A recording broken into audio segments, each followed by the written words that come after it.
Só um pouquinho, tá?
Isso poderia tirar uma foto aqui.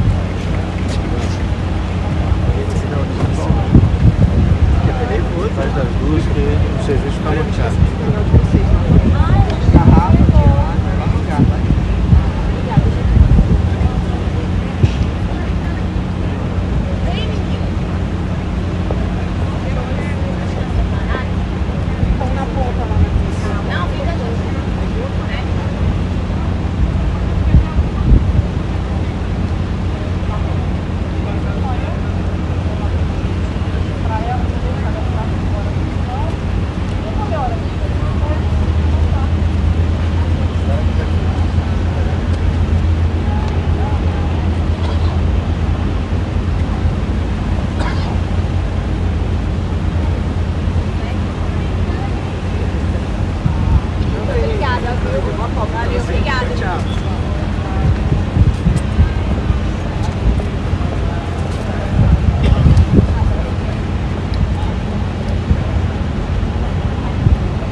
tá com o pé direito atrás, o tripetão direitinho, tá com o tripetão Antônio aí. Isso, geladinho. Obrigado.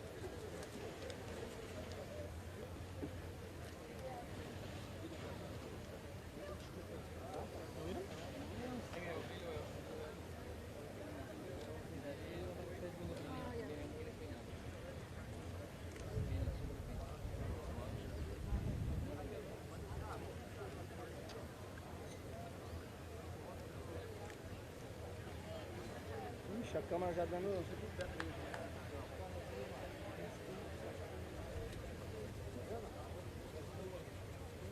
É uma barbada ali, né? Tá enxergando?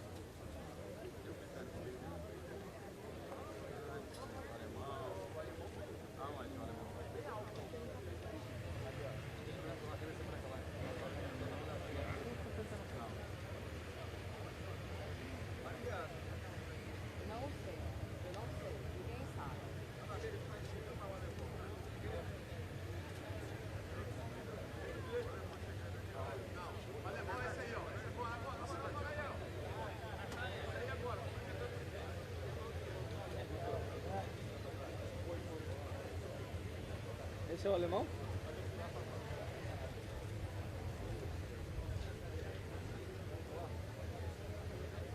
Breno! Stuka, já é pra fazer bico? Oi? É bico?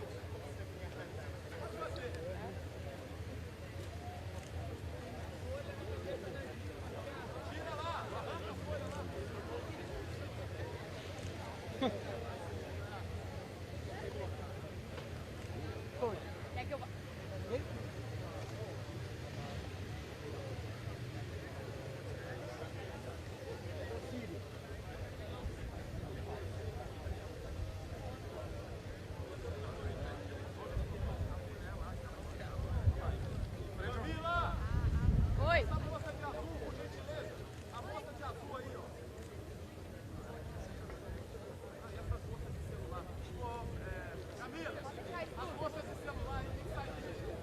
Estampada aí, ó.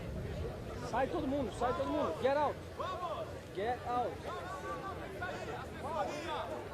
Cerimonial, deixa o pessoal sair aí de azul, por favor. De azul aí, ó. Uma parte de mochila.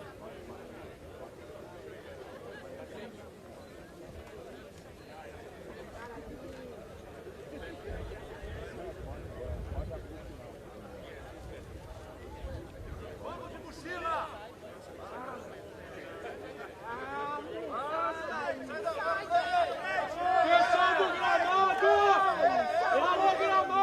If you're not an authority, get out.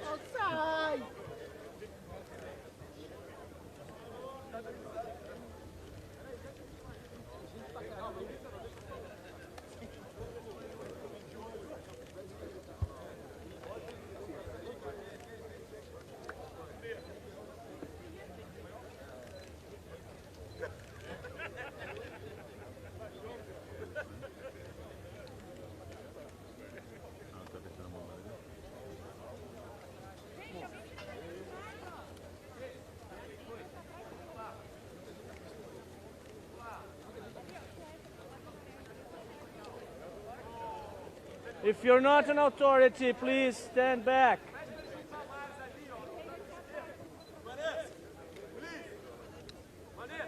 Esse cara aqui, ó. O que esse cara tá fazendo aqui?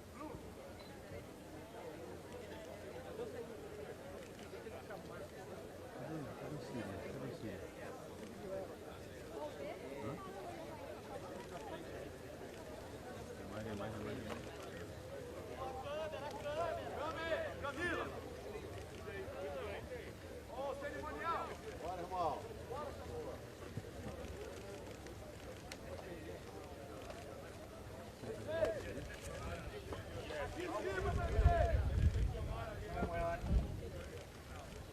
All smiles! Everybody smile!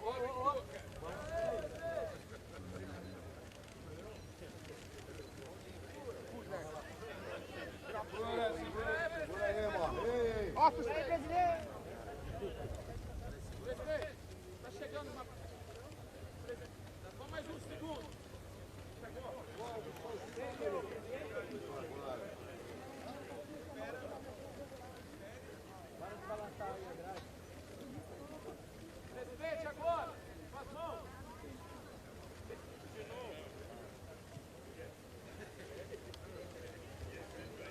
consegue mais levantar as mãos.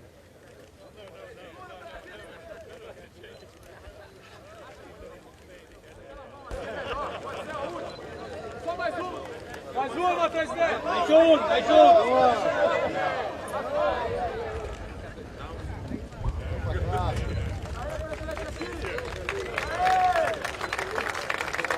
Muito obrigado. Não levanta, não levanta, não levanta. Não levanta, não levanta. Don't stand up. É pica isso aqui.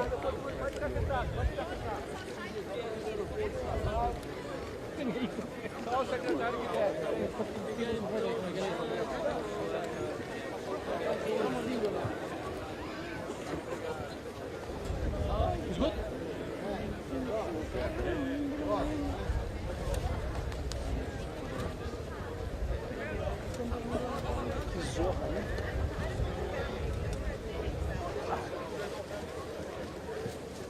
Valeu, irmão. Obrigado.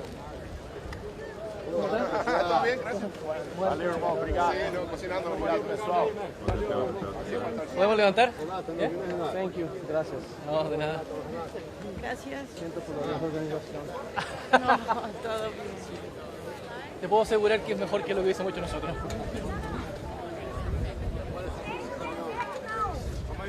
A saída é só pela escada, Dom. Saída pela esquerda. Ah, não pode pular não?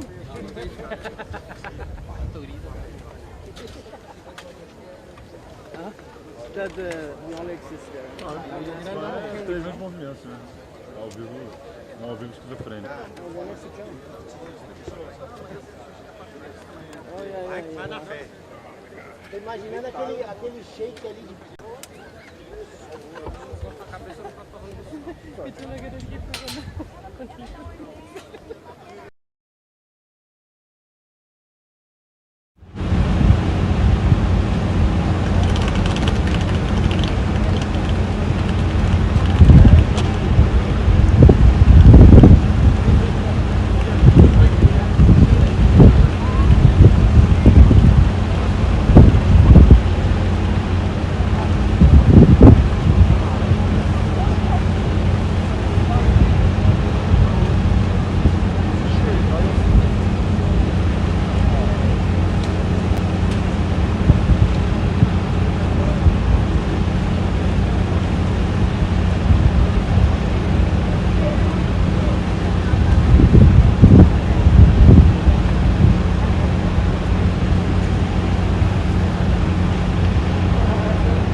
Se não tivesse.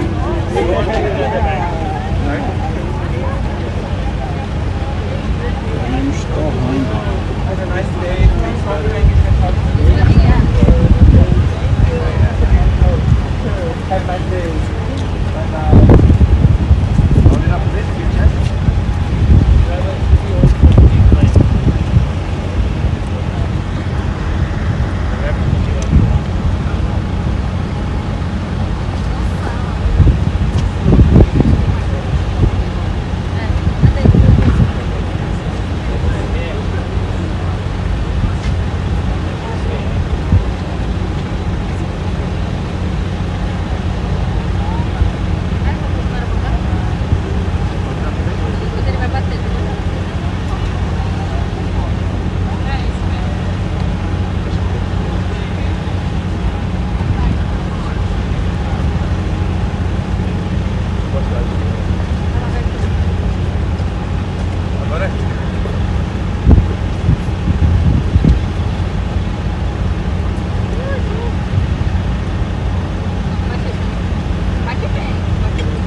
Até que horas vão noite aqui?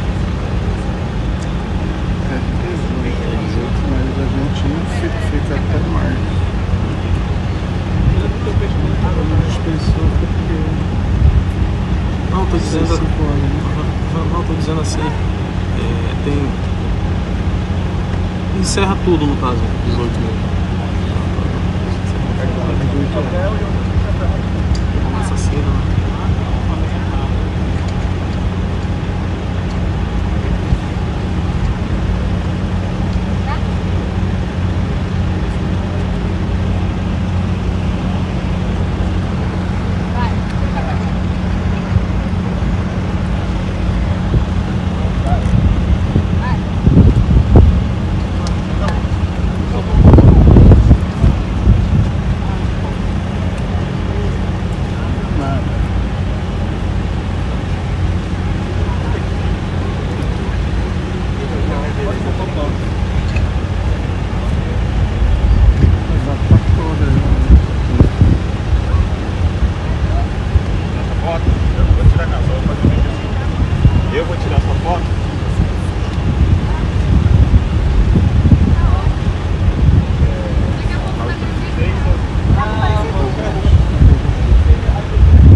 Passar lá agora. Até esse aqui, ó. Ah, o cinto? Chegado assim. Viu? Esse aqui ou esse aqui? Pita. Ah, tá. Vou colocar aqui. Tô levantando.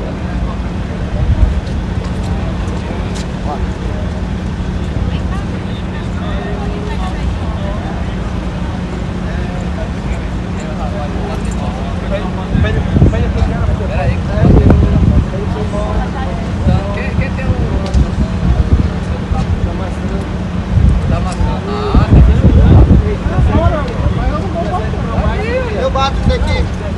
Vai ele.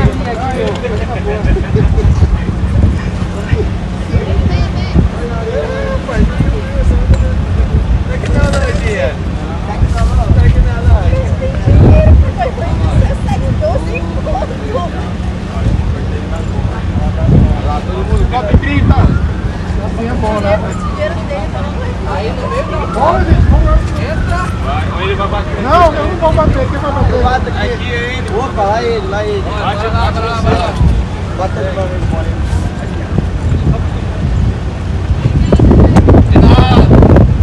Boa Cop pra você.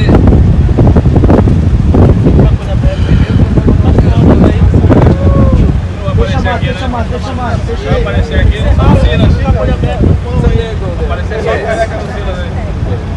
Esse é melhor. Eu tô lá dentro. Peraí, que o cabelo tá bagunçado. Peraí. Aí. Vai lá, novo. Check it with that, okay? Ok. Get the Cop30 here. Oi.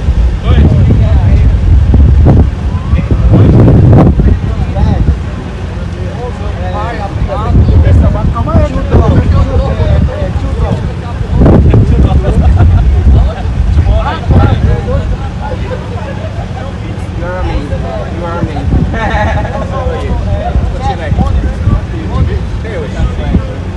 Very nice to meet you.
Pessoa, tu tem um cara, um fotógrafo da sua ciência para uma foto contigo?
terminar aqui, aí tu pode pegar.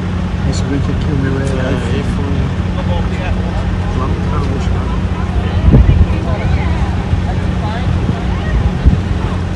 Deixa eu ver aqui.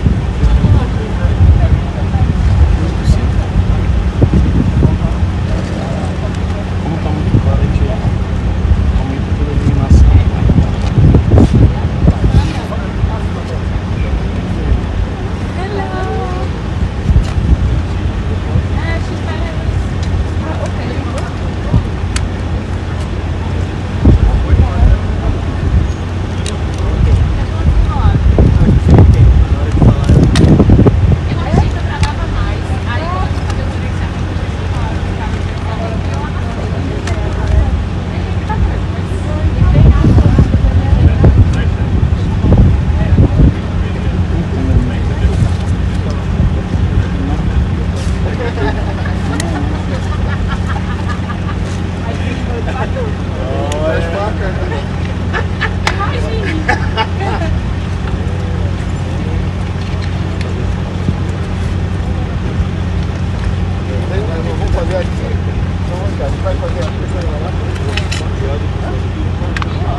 marcador aqui. Deixa eu ver aqui, cara. Acho que eu vou mandar tudo. Hoje a gente vai em cima daqui, tá bom? Que deu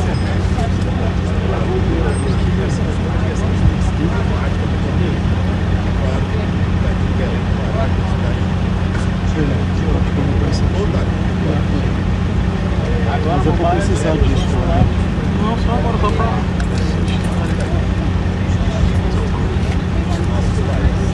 É muito mais prático. Vamos lá, prepara aqui. Eu acho que é melhor que não todo. É, botar ele pega lá. Ai, ai, ó. Som. Pegou.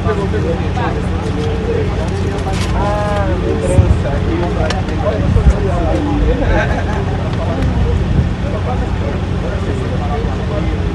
Não, mas isso aqui não carrega. Pois é, esse aí disso tudo.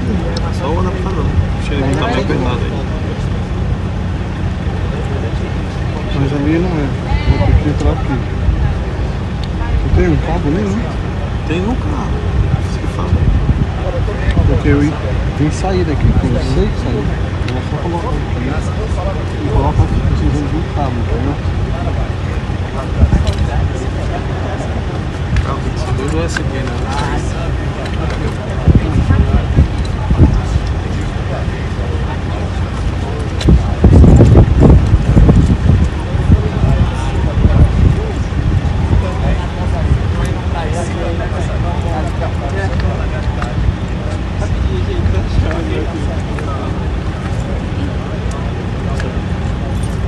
Entrada.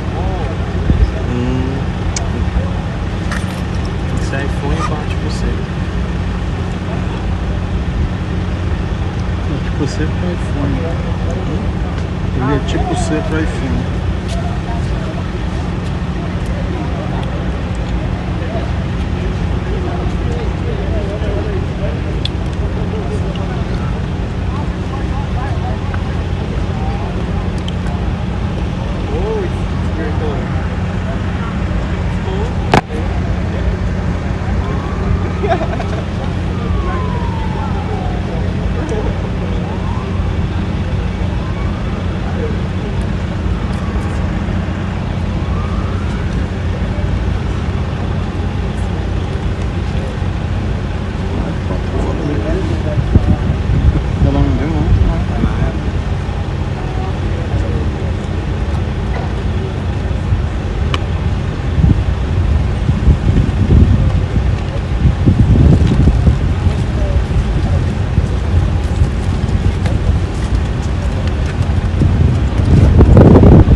Meu computador.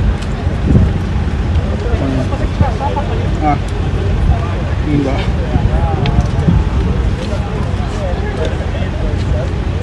Aqui, esse cabo aí.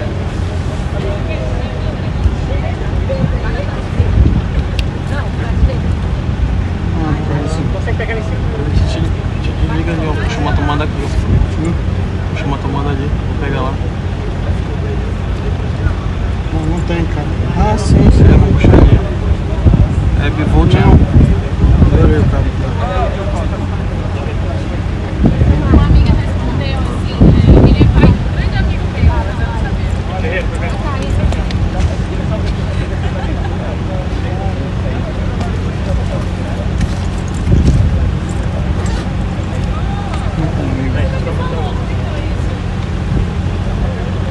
Contar com a sorte.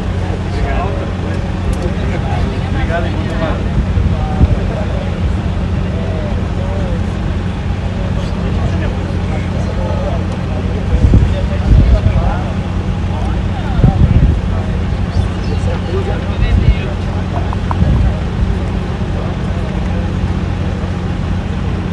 Certo aqui não?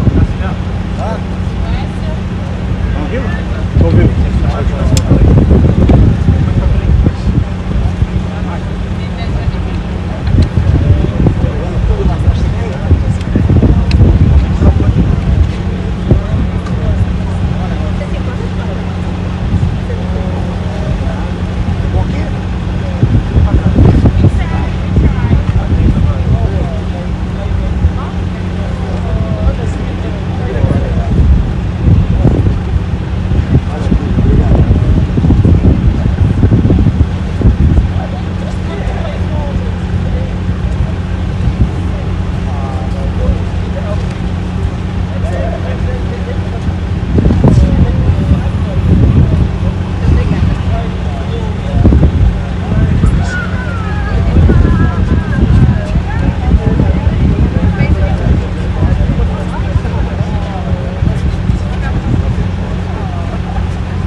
Come on.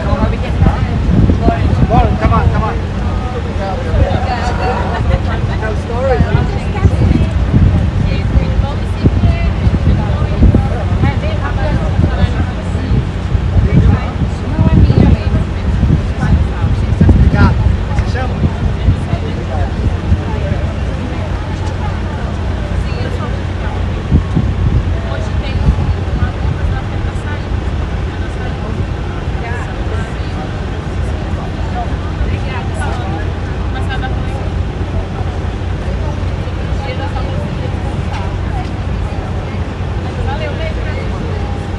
Que era que tinha lá em Castanhal?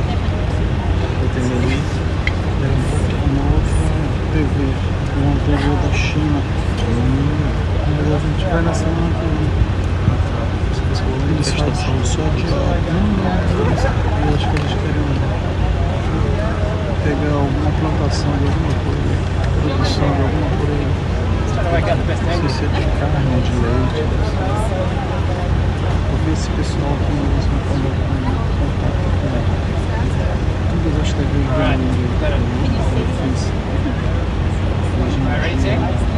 You wanna get it?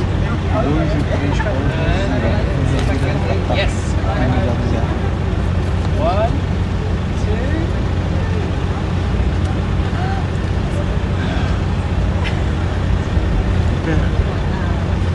Ele deve ter aquela bolsa dele, um calor pelo da bolsa. O cara do picolé não apareceu hoje. Não deixaram ele. Furou a bolha.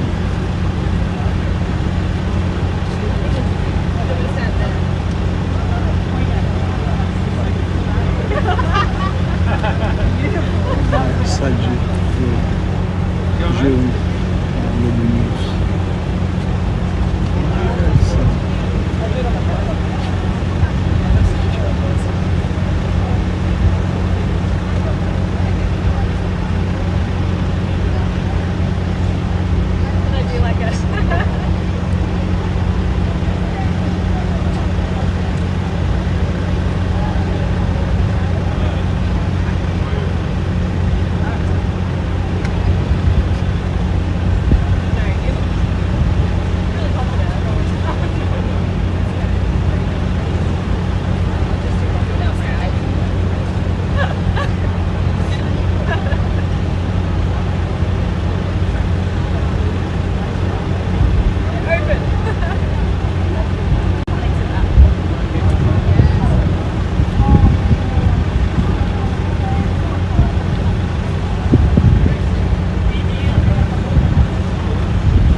Se a gente não tivesse com esses guarda-chuvas aqui, essa guarda-sol.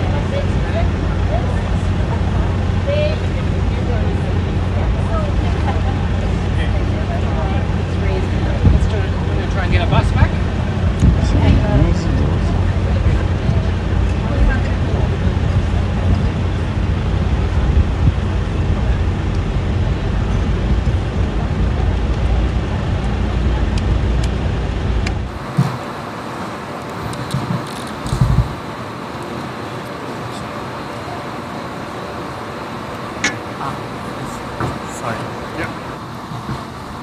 Sehr geehrter Herr Präsident, Exzellenzen, liebe Kolleginnen und Kollegen, meine sehr geehrten Damen und Herren. Die Klimakonferenz in Belém ist Anlass, um Bilanz zu ziehen. Wo stehen wir als Weltgemeinschaft 10 Jahre nach Abschluss des Pariser Klimaabkommens? Die Antwort ist klar. Wir stehen in diesen Tagen an einer Weggabelung. Alle Länder müssen entscheiden, wie sieht verantwortungsvolles Handeln aus für die Sicherheit und den langfristigen Wohlstand unserer Bürgerinnen und Bürger, für die Wettbewerbsfähigkeit unserer Volkswirtschaften und eben für den Klimawandel. Für Deutschland ist die Entscheidung an dieser Weggabelung klar. Wir setzen auf Innovation und auf Technologie, um eben dem Klimawandel erfolgreich Einhalt zu gebieten. Unsere Wirtschaft ist nicht das Problem. Unsere Wirtschaft ist der Schlüssel, um unser Klima noch besser zu schützen. Klimaschutz braucht heute dreierlei. Zum einen politisches Tempo. Zum zweiten gesellschaftliche Akzeptanz. Und zum dritten unternehmerische Innovation. Die Europäische Union geht hier weiter geschlossen und entschlossen voran mit einem Klimaziel für das Jahr 2040 und mit ambitionierten National Determined Contributions. Unser Gastgeber Brasilien setzt auf das Prinzip Mutirao, gemeinsam anpacken. Und da sind wir, da bin ich, da ist Deutschland dabei. Die Umsetzung der Klimaziele geht an vielen Orten der Welt voran. Wir machen Fortschritte, auch in Deutschland. Auf diesem Weg müssen wir aber sicherstellen, dass Energie langfristig günstig, sicher und verlässlich verfügbar ist, eben für den Erhalt unserer Volkswirtschaften und für die Bürgerinnen und Bürger in unseren Ländern.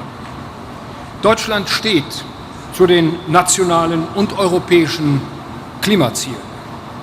Um dies zu erreichen, setzen wir auf Innovation und auf Technologie, wenn es darum geht, Wettbewerbsfähigkeit mit Klimaschutz und mit sozialer Ausgewogenheit zu verbinden. Auch die Speicherung von CO2 spielt dabei eine immer wichtigere Rolle. Wir haben im Deutschen Bundestag in dieser Woche ein entsprechendes Gesetz verabschiedet zur Abscheidung und zur Speicherung von CO2. Wir erschließen gleichzeitig neue Wirtschaftszweige, neue Geschäftsmodelle. Und auch hier setzen wir auf Innovationskraft unserer Wirtschaft. Schon heute ist Clean Tech Made in Germany mehr als 8% unserer Exporte. Ein zentraler Baustein ist zudem die Bepreisung von CO2. Als marktwirtschaftliches und damit als effizientes Instrument ist sie ein zentraler Baustein auf unserem Weg der Transformation, der eben vollständig technologieoffen ist. Die Wettbewerbsfähigkeit unserer Volkswirtschaften und die soziale Akzeptanz haben wir dabei fest im Blick. Meine Damen und Herren, liebe Kolleginnen und Kollegen, im Jahr 2024 steuerte Deutschland rund 6 Milliarden Euro öffentliche Klimafinanzierung bei, inklusive mobilisierter, auch privater Mittel, sogar fast das Doppelte. Sie sehen, auf Deutschland ist Verlass. Und es braucht doch eine große gemeinsame globale Kraftanstrengung. Alle Länder mit den ökonomischen Möglichkeiten und hohen Emissionen, und wir gehören dazu, sind dazu aufgefordert, eben dazu beizutragen. Wichtig dafür ist ein Finanzsystem, das einen verlässlichen Rahmen und Investitionssicherheit schafft, die wir für die Mobilisierung von mehr privatem Kapital benötigen. Nicht zuletzt möchte ich hier an diesem Ort, an dem wir sind, auf die Bedeutung der Tropenwälder hinweisen. Sie sind eben gleichzeitig auch einer der wichtigsten Kohlenstoffspeicher weltweit und Lebensraum für Menschen und unzählige Tier- und Pflanzenarten. Deshalb ist es mir besonders wichtig, heute von dieser Stelle aus zu sagen, Deutschland unterstützt die Tropical Forest Forever Facility und wir werden einen namhaften Betrag zum Gelingen dieser Initiative beisteuern. Denn zum Erreichen der Klimaziele, liebe Kolleginnen und Kollegen, muss der Tropenwald erhalten und gleichzeitig mehr Privatsektormittel mobilisiert werden. Dies kann nur gemeinsam mit den Partnern in Nord und Süd gelingen. Bei allen diesen Themen können wir zeigen, gemeinsam sorgen wir dafür, dass Klimaschutz und Wirtschaft Hand in Hand gehen können. Lassen Sie uns diese Chance hier in Belem gemeinsam nutzen, eben ganz nach dem Motto dieser Konferenz: gemeinsam anpacken. Packen wir es gemeinsam an. Herzlichen Dank für Ihre Aufmerksamkeit.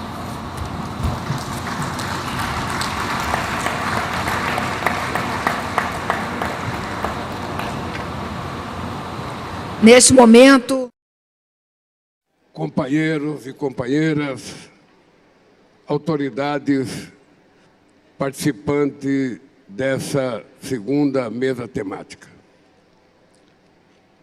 Eu queria dizer para vocês que nessa segunda sessão temática da Cúpula de Belém, vamos abordar os desafios para uma transição energética justa, ordenada e equitativa. A ordem do dia prevê a participação do meu amigo, secretário-geral das Nações Unidas, Antônio Guterres, e de um representante da sociedade civil. Na sequência, o chefe de Estado e de Governo fará uma intervenção de 3 minutos e os representantes de organismos internacionais terão 2 minutos. Agora, antes de eu fazer o meu discurso, eu vou chamar para um vídeo que vai passar para vocês assistirem.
Sair da frente. Quando for passar vídeo, o pessoal tem que sair da frente, cara. Vamos lá. Bem, como nós não temos um apresentador oficial, eu mesmo me apresento. E agora eu passo a palavra ao senhor Luiz Inácio Lula da Silva, presidente da República Federativa do Brasil.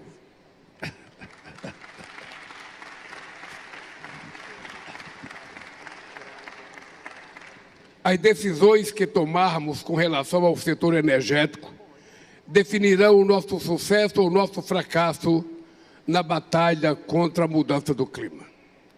Foram necessárias 28 COPs do clima para nos comprometermos em Dubai com uma transição energética justa, ordenada e equitativa. A Terra não comporta mais um modelo de desenvolvimento baseado no uso intensivo de combustíveis fósseis que vigorou nos últimos 200 anos. 75% das emissões de gases do efeito estufa têm origem na produção e no consumo de energia. Não podemos nos omitir ou intimidar diante da magnitude desses dados. Já sabemos que não é preciso desligar as máquinas e motores, nem fechar fábricas ao redor do mundo de um dia para o outro. A ciência e a tecnologia nos permitem evoluir de forma segura para um modelo centrado nas energias limpas. Essa transformação já está em curso. O uso de renováveis triplicou nos últimos 10 anos. No primeiro semestre de 2025, a energia renovável se tornou a maior fonte individual de geração de eletricidade no mundo, ultrapassando o carvão. Em muitas regiões, as energias solar e eólica já são mais baratas do que a gerada por combustíveis fósseis. O preço das baterias caíram 90%. O Brasil não tem medo de discutir a transição energética. Somos líderes nessa área há décadas. Ainda nos anos 70, fomos o primeiro país a investir em larga escala em alternativas renováveis. 90% da matriz elétrica nacional provém de fontes limpas. Também somos pioneiros no desenvolvimento de motores flexíveis e o segundo maior produtor mundial de biocombustíveis. Nossa gasolina tem 30% de etanol em sua composição e nosso diesel conta com 15% de biodiesel. O etanol é uma alternativa eficaz e imediatamente disponível para adoção nos setores mais desafiadores, como a indústria e o transporte. É lamentável que pressões e ameaças tenham levado a Organização Marítima Internacional a adiar esse passo. A transição energética representa um novo paradigma de desenvolvimento e uma grande oportunidade para promover transformações estruturais na sociedade e na economia. Em 2023, o setor foi responsável por 10% do crescimento do PIB global e empregou 35 milhões de pessoas. É impossível discutir a transição energética sem falar dos minerais críticos essenciais para a confecção de baterias, painéis solares e sistemas de energia. Para gerar emprego e renda e gozar de segurança energética, os países em desenvolvimento precisam participar de todas as etapas dessa cadeia global de valor. Senhoras e senhores, apesar dos avanços, 2024 registrou um novo recorde de emissões de carbono do setor energético, o maior índice desde 1957. Os incentivos financeiros, muitas vezes, vão no sentido contrário ao da sustentabilidade.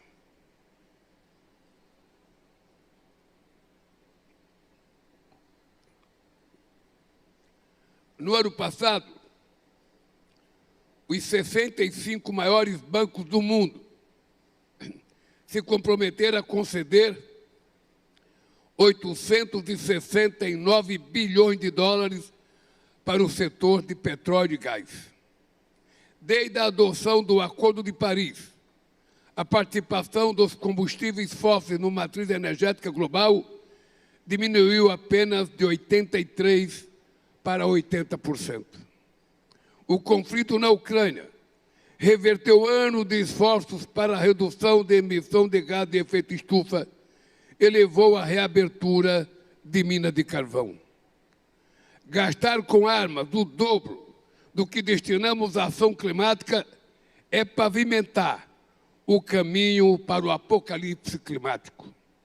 Não haverá segurança energética em um mundo conflagrado. É fundamental combater todas as formas de pobreza energética. 2 bilhões de pessoas não têm acesso a combustíveis adequados para cozinhar. 660 milhões de pessoas dependem de lamparinas ou de geradores a diesel nas periferias das grandes cidades e nas comunidades rurais da América Latina, da África e da Ásia. 200 milhões de crianças frequentam escolas sem acesso à luz elétrica.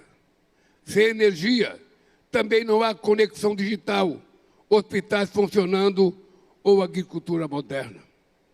Sem equacionar a injustiça de dívidas externas impagáveis e sem abandonar condicionalidades que discriminam os países em desenvolvimento, andaremos em círculos. Um processo justo, ordenado e equitativo de afastamento dos combustíveis fósseis demanda o acesso à tecnologia de financiamento para os países do sul global. Há espaço para explorar mecanismos inovadores de troca de dívida por financiamento da iniciativa de mitigação climática e transição energética. Direcionar parte dos lucros com a exploração de petróleo para a transição energética permanece um caminho válido para os países em desenvolvimento. O Brasil estabelecerá um fundo dessa natureza para financiar o enfrentamento da mudança do clima e promover justiça climática. O mundo precisa de um mapa do caminho claro para acabar com essa dependência dos combustíveis fósseis. É tempo de diversificar nossas matrizes energéticas, ampliar as fontes renováveis e acelerar a produção e o uso de combustíveis sustentáveis. Isso requer alguns compromissos centrais. Em primeiro lugar, implementar o Acordo de Dubai de triplicar a energia renovável e de dobrar a eficiência energética até 2030. Em segundo lugar, colocar a eliminação da pobreza energética no centro do debate e incluir metas de cocção limpa e de acesso à eletricidade nos planos climáticos.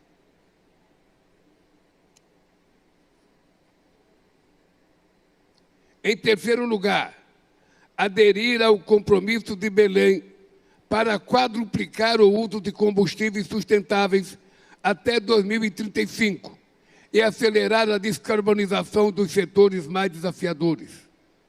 Os cientistas já cumpriram seu papel. Nesta COP, os negociadores devem buscar entendimento. E nós, os líderes, devemos decidir se o século XXI será lembrado como o século da catástrofe climática ou como o momento da reconstrução inteligente. Muito obrigado.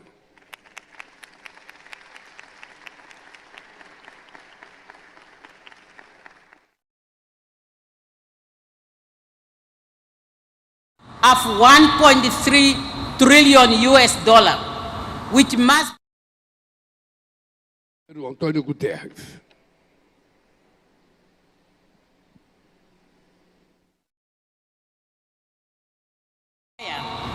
The future will not judge us on the number of COP conferences or other climate-related conferences we are hosting, but on the concrete action we have to take to save Mother Earth, for her to take care of us now and in the future. I thank you for your kind attention.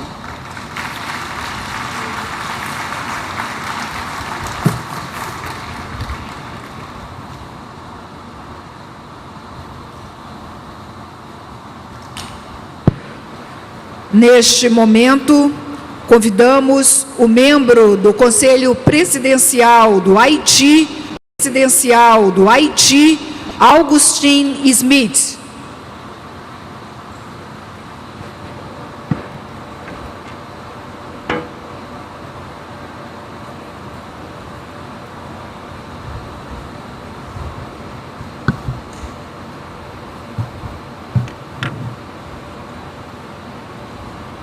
Monsieur le Président, Monsieur le Secrétaire Général, Excellences, Mesdames et Messieurs, les chefs d'État et de gouvernement, Mesdames et Messieurs les chefs de délégation, distingués délégués. C'est avec un profond sentiment de responsabilité que je porte aujourd'hui la voix du peuple haïtien à cette 30e conférence des parties à la Convention cadre des Nations Unies sur les changements climatiques. Je veux premièrement adresser mes sincères remerciements à son Excellence le Président Luis Ignacio Lula da Silva et au peuple brésilien pour leur accueil chaleureux. Je félicite le Secrétaire général des Nations Unies pour son engagement constant en faveur de la paix et de la justice internationale. Excellences, distingués délégués, ma délégation veut rappeler que le réchauffement général de la planète est dû aux activités humaines. Les industries polluantes sont les principales sources des émissions de gaz à effet de serre. Malheureusement, ce sont les pays du Sud qui sont les grandes victimes de phénomènes qu'ils n'ont pas créés. Pour les petits États insulaires au développement, les changements climatiques sont déjà une menace existentielle. Et si l'on parvient à perdre notre territoire, nous perdons notre identité, notre histoire et notre culture. Déjà, les risques sont réels. Si rien n'est fait, des villes côtières et même des îles entières pourront disparaître dans les prochaines décennies à cause de la montée des eaux. Haïti, mon pays, est l'un des États les plus vulnérables au changement climatique. Il est classé au premier rang de l'indice mondial des risques climatiques et au troisième rang de l'indice des risques climatiques à long terme. Il fait face à la sécheresse, aux inondations côtières, à la salinisation des sols, à une érosion de sa biodiversité et à une baisse du rendement agricole. Les ouragans, de plus en plus violents, dévastent le pays. La semaine dernière encore, l'ouragan Melissa a fait 47 morts, 17 disparus et occasionné des dégâts matériels considérables dans le sud et l'ouest du pays. Le Conseil présidentiel de transition a une pensée émue à l'intention des victimes haïtiennes et met en œuvre en ce moment un plan de réponse adapté aux pertes et aux besoins. Nous profitons aussi de l'occasion pour adresser nos sympathies aux autres peuples de la région caribéenne touchés par cette catastrophe. Excellences, distingués délégués, l'État haïtien a toujours agi pour répondre à ses engagements visant l'atténuation en luttant pour l'adaptation du pays. Depuis 2005, la législation nationale continue d'être actualisée pour répondre aux défis environnementaux et climatiques. Mon pays a présenté plusieurs communications nationales et a élaboré un plan d'action national d'adaptation et une politique nationale sur les changements climatiques. Nous avons adhéré au programme pilote sur la résilience climatique, PPRC, et soumis en 2021 une première actualisation de notre contribution déterminée au niveau national. Je veux souligner que les pays en développement, et particulièrement les petits États insulaires qui sont les moins responsables du réchauffement climatique, ne pourront pas réussir leur adaptation sans une solide solidarité internationale sincère et agissante. Les pays industrialisés, principaux responsables du réchauffement climatique, se sont engagés à offrir une assistance financière et technique accompagnée du renforcement des capacités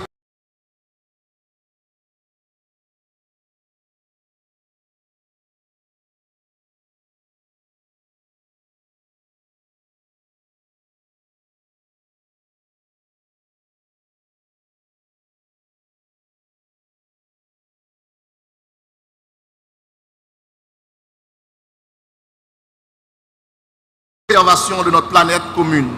Je vous remercie. Merci.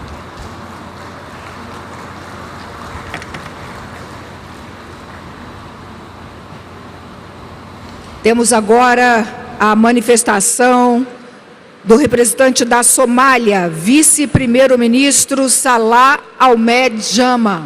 Ministro Salah Ahmed Jama.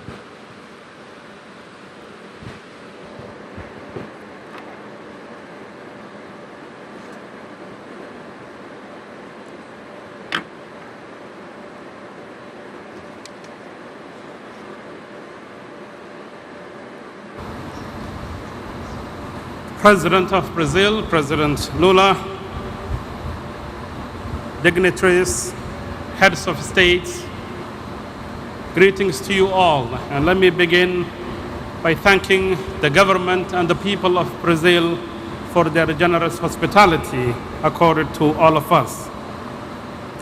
Ladies and gentlemen, from the Amazon rainforest to the Congo Basin, from the savannas of Africa to the prairies of North America, the beautiful coast of Rio de Janeiro, all the way to the Sahel coast and the beaches of Mogadishu. Forests are vanishing, water levels are rising, and in turn, people's livelihoods are being disrupted. And we are, in a nutshell, living in a planet in crisis. Therefore, when the President of Brazil and his government chose this venue and this city adjacent to the Amazon forest as the venue for COP30, it is meant to inspire us to think as to what we have and what we need to save that Mother Nature gave us. For those that still continue to question the impact of climate change, perhaps a close look at the unfortunate disasters unfolding in the Caribbean and other small island countries should be enough to give us an alarming bells. The intensity of the Hurricane Melissa is a telling case of climate change impact and it is deadly consequence. I speak on behalf of my country, Somalia, a nation that contributes to less than 0.019% of global green gas emissions, and yet is ranked as one of the top 3 most hard-hit countries in the front line of climate change crisis. For Somalis, climate change is not a distant future. It is here and happening. It is the mother that has to walk tens of kilometers to fetch water. It is the pastoralist that is losing his herds in a matter of no time due to recurring droughts. And it's the child that ends up in a camp suffering from hunger and subject to disease.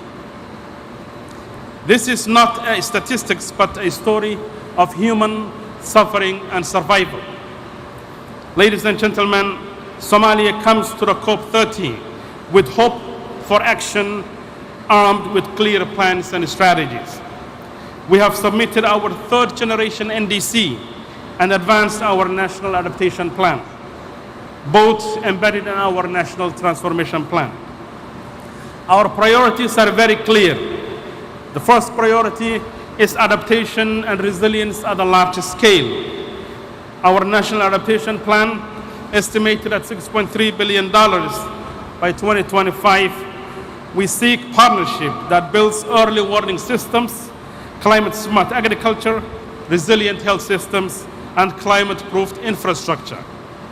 For Somalia, adaptation is not a charity, but justice. Particularly women and youth who bear the heaviest burdens must be empowered and engaged. Secondly, the issue of access to climate finance is the top priority for countries like Somalia and other similar fragile and conflict-prone countries. Globally, climate finance has reached over 1.5 trillion in 2022, yet fragile and conflict-affected countries together received less than 5% of that total. In Somalia, actual flows were under 300 million by the year 2020, which is less than 1% of what is required to adapt to climate change.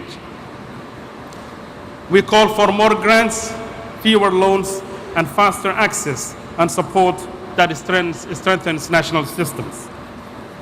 Timely finance is the bridge between vulnerability and of decreasing ODI and shrinking multilateralism. Perhaps climate finance could be the only source for financing development in countries like ours. Third, we welcome the recently established Loss and Damage Fund. In the case of Somalia, recent estimates estimate direct climate-related losses in Somalia to about $2.8 billion. So we are certainly facing the brunt of climate change in terms of damage in the form of livestock lost and agrarian communities devastated. We welcome the new fund, but urge rapid capitalization and action because every delay deepens suffering and erodes hope. Fourth, the issue of energy transition is a priority for Somalia and Africa at large, with over 600 citizens in Africa that have never seen electricity. We intend to transition to green energy, but in a just and transferable manner. Somalia has a huge potential in solar and wind, but that needs a huge investment in the form of decentralized mini grids, solar irrigation, and clean cooking solutions. And finally, climate impact and adaptation is intrinsically linked to peace, stability, and they are both inseparable. In Somalia, droughts and floods displace families, fuel conflict, and undermine stability. That's why climate action is peaceful action, an investment in security and dignity. Excellencies, the Paris Agreement promised equity, yet the gap between promise and practice continues to widen. Those least responsible must not bear the heaviest burden. Finance must be accessible, technology must be transferable, and decision-making must be inclusive, so that vulnerable nations can shape their own climate future. We aspire to a future where resilience drives peace, prosperity drives dignity, and a future where no child goes hungry because the rains have failed. A future where renewable energy lights every Somali village. As the poet Warsan Shire reminds us, no one leaves home unless home is the mouth of a shark. So when communities that are leading their normal lives in their normal habitat are struck again and again by impact of climate change in various forms and shapes, they end up becoming IDPs on the outskirts of big cities. For millions of Somalis, climate change has turned home into a shark. Let's work together to tame it, invest in resilience, invest in peace, and invest in Somalia. Thank you very much.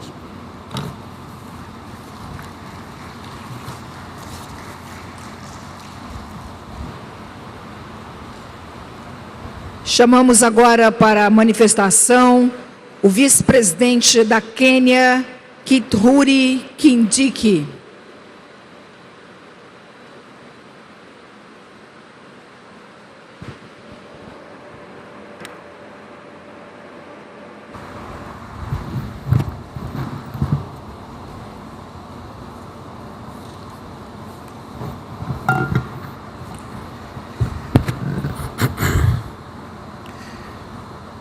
I congratulate you, Mr. President of Cop30, on your election, and I want to assure you that Kenya will fully support you as you discharge your responsibilities.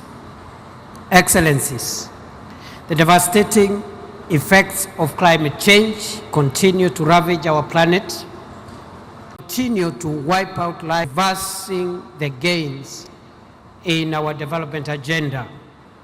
As I traveled here, Excellencies, we are still searching for scores of people who went missing after a mudslide affected one part of our country. And this has become now common than it was before. Such incidents have become common. Kenya is committed to addressing further climate change-induced harm. Kenya's energy grid now is 93% green, and we target to reach 100% in the next 4 years.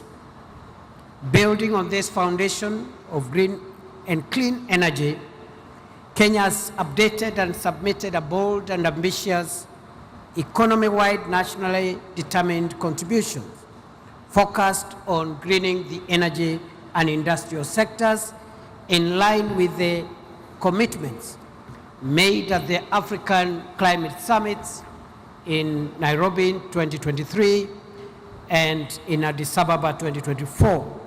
The two summits have repositioned Africa as a global green growth hub, demonstrating that climate action and development are mutually reinforcing.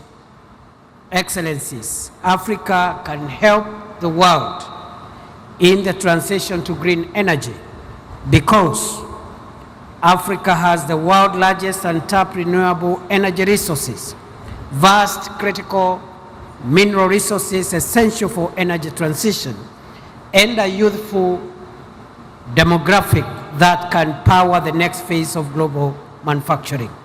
However, global investment in Africa has been minimal and slow. Less than 2% of the $3 trillion invested in renewable energy over the last 2 decades has reached Africa, with 600 million people on the continent left without access to energy.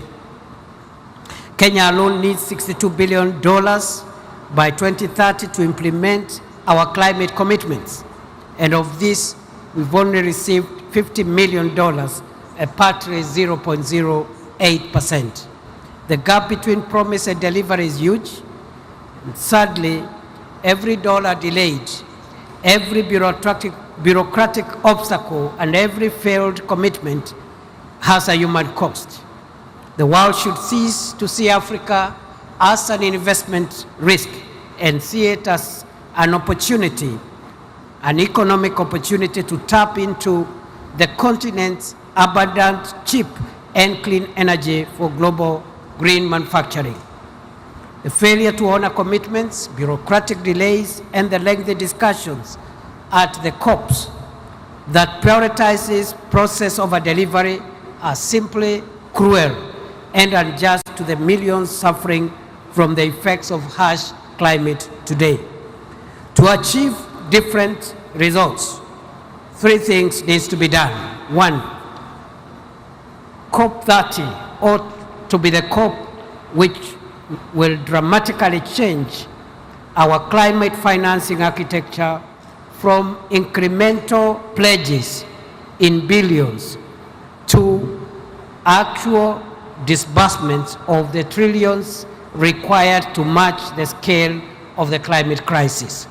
Thus, the new collective quantified goal must be set at a level commensurate with the trillions required to achieve the 1.5 degrees Celsius goal. We have to operationalize the Baku to Belém roadmap to $1.3 trillion as we have agreed in COP29 and have a clear path for mobilizing this finance for developing countries by 2035. This finance must be new and additional to the development, to overseas development assistance, predominantly grant-based for adaptation and for loss and damage, designed to avoid compounding Africa's debt crisis. Number 2, we must urgently reform the current global financial architecture to make capital more accessible and affordable for climate action in the developing world. And number 3, and lastly, climate policies must integrate the empowerment of women, the youth, and farmers to ensure that the benefits of a green economy are equitably shared across communities, gender, and generations, and that the 1 billion people in Africa who lack clean cooking amenities are prioritized. Thank you.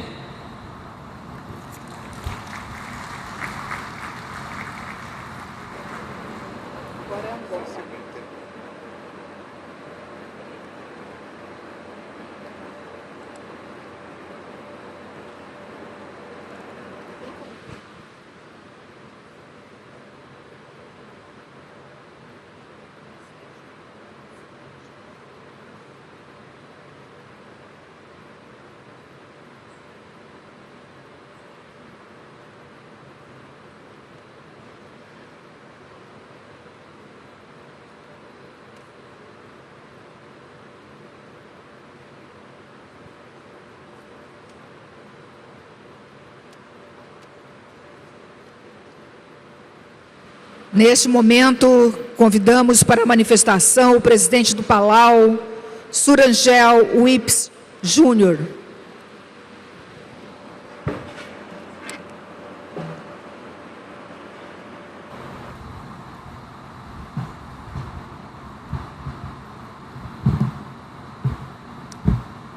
Excellencies, distinguished delegates, and friends, Ali from the big ocean state and island nation of Palau, where the ocean speaks and the land remembers.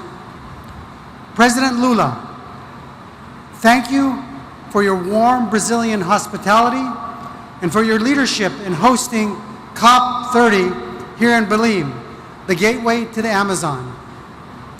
You know, this sacred setting reminds us of what we must protect and the stewardship we must activate. Guided by that spirit, Palau reaffirms its commitment to international cooperation, our most vital tool in confronting the climate crisis. We express deep concern over the reversal by some long-standing climate commitments and the chronic shortfall in our collective ambition. Yet this is a moment that we must not weaken our resolve. It must ignite it. We must work together with greater purpose, urgency, and unity. We commend Brazil for its leadership in nature-based solutions and urge it, as COP president, to champion frameworks that value not only restoration, but also preservation of intact ecosystems, both marine and terrestrial. Although Palau's share of global emissions is only 0.00002%, our forests and mangroves make us a net negative emitter. And even as a negative emitter, Palau launched its NDC 3.0, reaffirming our leadership from the front line. Our targets are bold, a reduction of 44% from our 2015 levels by 2035, and a pathway to 100% renewable energy with critical support from our partners, Australia, Taiwan, Japan, and the ADB. We applaud Brazil's clean energy mix and call for a truly just transition, one that is inclusive, equitable, and responsive to the needs of vulnerable nations. It demands enduring partnerships, catalytic investment, and shared innovation. Transitioning away from fossil fuels is central to this. Looking ahead, Palau and our Pacific family support Australia's bid to host COP31 in the Pacific. Australia is on a strong pathway to reduce emissions and is helping countries like ours accelerate the energy transition and adapt to the worsening climate impacts. Like our presence here in the Amazon, our COPs must reflect the geographic diversity of our shared challenges, both green and blue. The Pacific has long served as the world's moral compass on climate justice, fighting for the 1.5-degree goal, and advancing loss and the damage mechanism, and leading the landmark ICJ advisory opinion. It is now the Pacific's turn, and we look to our host and all of you here to help find a pathway to a successful Pacific COP31 with Australia. It's time. As next year's chair of the Pacific Islands Forum, Palau looks forward to advancing the Blue Pacific's Unlocking Blue Pacific Prosperity Initiative and the Pacific Resilience Facility. These two funds invest in the ocean's role of tackling warming and our vision of becoming the first 100% renewables-powered region in the world. This will help us in reallocating the $6 billion the Pacific spends annually on fossil fuels, and will transform livelihoods and prosperity for our people. As we advance this agenda, let us reaffirm our defining principle: leaving no one behind. Despite strong climate ambitions, Taiwan continues to be excluded from this process. With higher emission reduction targets and science-based actions, Taiwan can help accelerate the global transition. Every capable partner including Taiwan, must have a seat at the table. And as current chair of AOSIS, I speak as one with my fellow leaders. Our future depends on the 2025 NDC Synthesis Report. And we know it clearly shows we are not on track to limit warming to 1.5. All countries must submit NDCs of the highest ambition and urgently. 1/3 is not acceptable. We need to do better. Equally urgent is our enhanced and accessible climate finance. Our safety and survival are rights, not bargaining chips. And Cop30 must deliver the finance that turns ambition into action. You know, Palau's traditional war canoes were manned with warriors to paddle, a chanter to keep them in sync, and a bailer to keep them afloat. We are in a climate war, and the success of our mission is everyone's responsibility. Our survival requires us to chant, bail, and paddle together with unity of purpose as one. Because only together, as the theme of our 80th UN General Assembly reminds us, we are stronger. We envision a Pacific where our children inherit not crisis, but courage and purpose, where our islands are not sinking symbols, but rising beacons of innovation, climate justice, and hope. Obrigado, Compan Masulang. Thank you.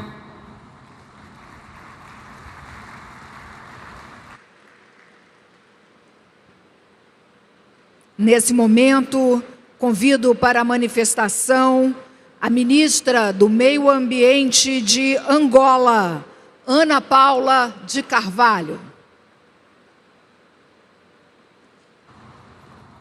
Good morning. I speak in Portuguese. Bom dia. Excelência, Senhor Presidente da República Federativa do Brasil, Excelência, Senhor Secretário-Geral das Nações Unidas, Excelentíssimo Senhor Presidente da Cop30, Excelentíssimo Senhor Secretário Executivo da Convenção do Clima, chefes de Estado e de Governo, distintos delegados, minhas senhoras e meus senhores. É com grande honra e profundo sentimento de responsabilidade que Angola se junta a esta cimeira de líderes sobre o clima, realizada aqui em Belém, Pará, no coração da Amazônia, um símbolo vivo da urgência de equilibrar o desenvolvimento humano com a preservação do nosso planeta. Trago a esta plenária uma saudação especial de Sua Excelência João Manuel Gonçalves Lourenço, Presidente da República de Angola, a quem tenho a honra de representar, que por razões de agenda não pode estar presente nesta terceira edição da Conferência das Partes. Neste momento, Angola celebra com orgulho 50 anos da nossa independência, uma data de profunda reflexão sobre o caminho percorrido e os desafios que ainda nos unem. Apesar disso, o nosso país reafirma o seu compromisso firme com uma agenda climática justa, solidária e orientada para resultados concretos.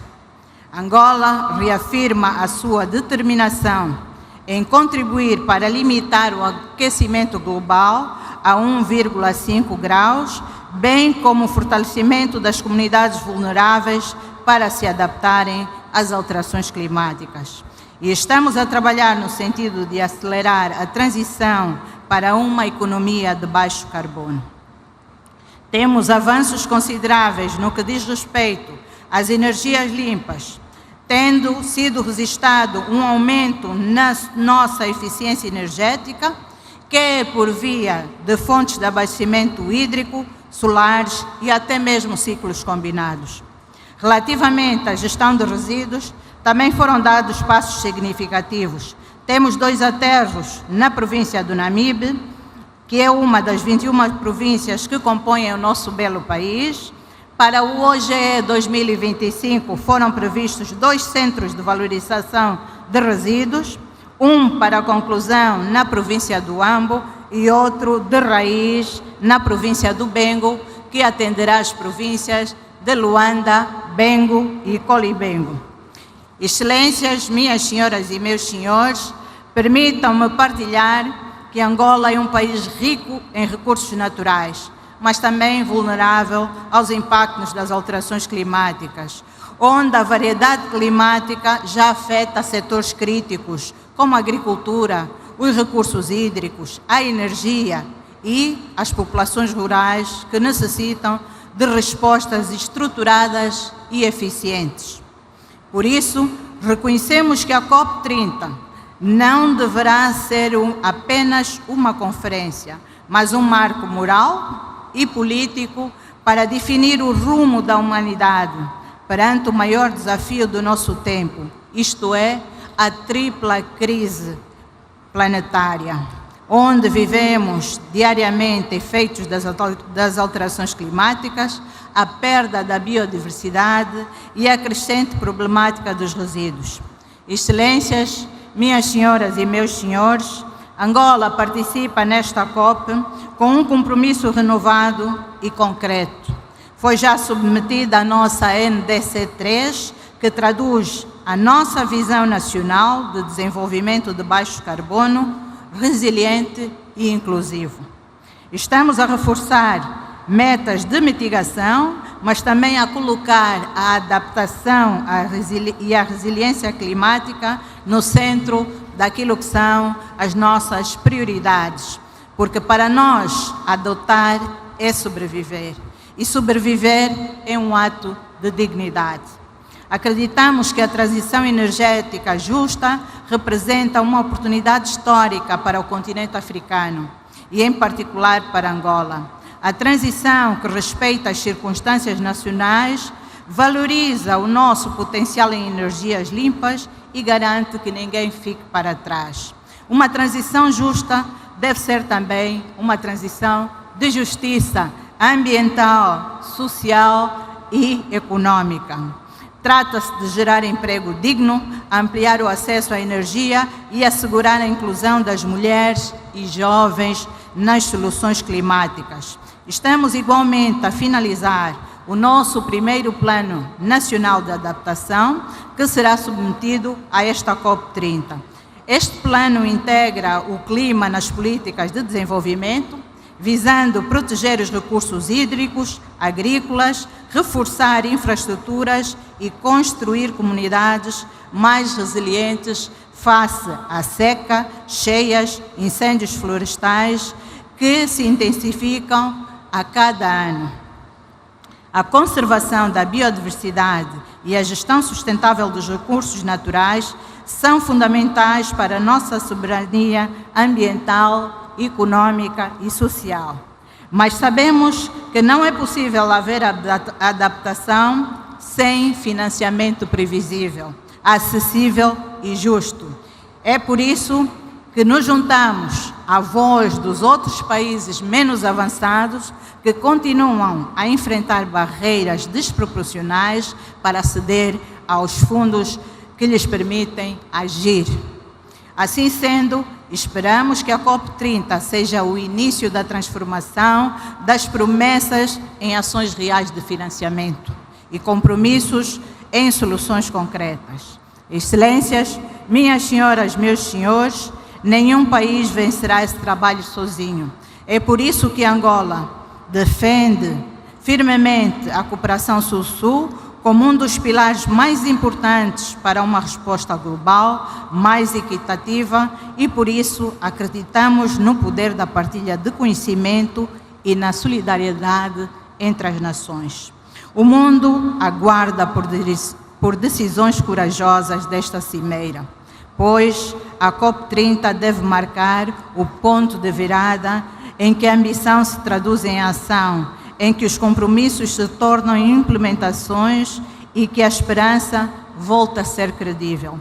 Angola reafirma o seu compromisso em ser parte ativa da solução, transferindo resiliência, promovendo uma economia verde e inclusiva e defendendo uma agenda climática africana forte e solidária.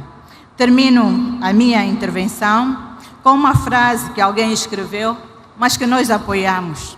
O desafio climático é, antes de tudo, um teste à nossa capacidade de cooperar e de acreditar que o destino da humanidade é comum. Thank you, merci beaucoup, muito obrigada.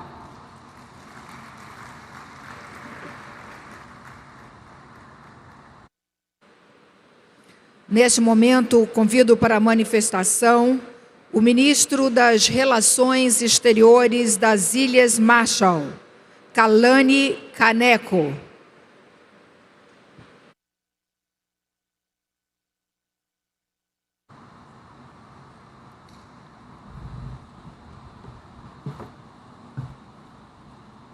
Madam President, Excellencies, I want to start by stating my sorrow at the devastation wrought by Hurricane Melissa in the Caribbean. As islanders, we cannot help but see ourselves in the images coming out of Jamaica, Cuba, and Haiti. All we have to do is look outside our front doors to witness the impacts of climate change. For centuries, we were protected by the vast blanket of ocean that served as a thoroughfare between islands and provided the abundance food that nourished us. And when the swells rose high, the coral reefs that surrounded us provided protective rings to calm the waves. But now the sea rises, the coral dies, and the fish stock leaves our shores for cooler waters. What will happen when the next storm comes to us? If this is a cup of truth, then to answer this question, as the President of Chile said, we must begin with the science. And the International Court of Justice advisory opinion reaffirmed that our response must be a collective one, guided by the best available science in the 1.5 degree temperature limit, grounded in human rights principles of equity, justice, and directed toward ensuring that those most responsible provide support for those most vulnerable. We put our faith in the Paris Agreement 10 years ago, and we have worked tirelessly to live up to its commitment. The Marshall Islands delivered the NDC in February, and we submitted our National Adaptation Plan 2 years ago. And we are doing our utmost to implement these plans with limited resources. We know that the Paris Agreement has moved the needle on climate action. We have expanded clean energy and slowed warming. But the future of my country depends on each and every party coming together to do more faster. Whether leaders are here or not, the largest emitters must show up on paper with higher ambition, NDCs, and more finance. This COP needs to agree on an adaptation package with a new finance goal at its heart, with concessional terms and direct access to small island states. Because I tell you, in the Marshalls, our adaptation needs are overwhelming. For us and islanders alike, adaptation finance means investing in our survival in the face of hurricanes, wildfires, droughts, famine, and sea level rise. My people have already shown tremendous resilience. When the United States exploded 67 nuclear bombs over the Marshall Islands, we were bequeathed poisoned homes, cancerous growth, communities living in exile. Yet we endure. The fight for climate change is a fight to ensure that the history doesn't repeat itself. It is clear that the fossil fuel industry is not preparing for a just, orderly, and equitable transition. Instead, we see a future of supply shocks, conflict of resources, stranded assets, and the legacy of dangerous climate change being visited upon us to serve the interests of others. A legacy now visited on Caribbean shores. So I stand with President Lula and support his call for international community to come together to define a roadmap for the transition away from fossil fuel. I am equally inspired by the COP President's call for a spirit of Muri Trao, in which we work together to achieve more than we could ever possibly imagine doing alone. Every voice should be heard at this COP. Every nation needs to be part of the solution. The Marshall Islands has long called for Taiwan to be part of the UNFCCC process, and I repeat that call again today. When nations' voices are silenced, democracy dies. The behavior last month around the International Maritime Organization was shocking. It cannot happen again. It is time for those of us who believe in cooperation to stand together in this fight to tackle climate change. It is the spirit of Mutirao that we must employ to find the emitters, or to find the emissions reductions that we have to make to get 1.5 back within reach.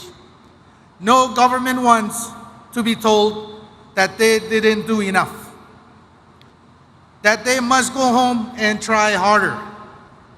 But that's what I'm asking us all to do. But this time, let's work together. Let's help one another, learn from each other, support one another, and be ready for the next storm. Commoldada, obrigado. Thank you.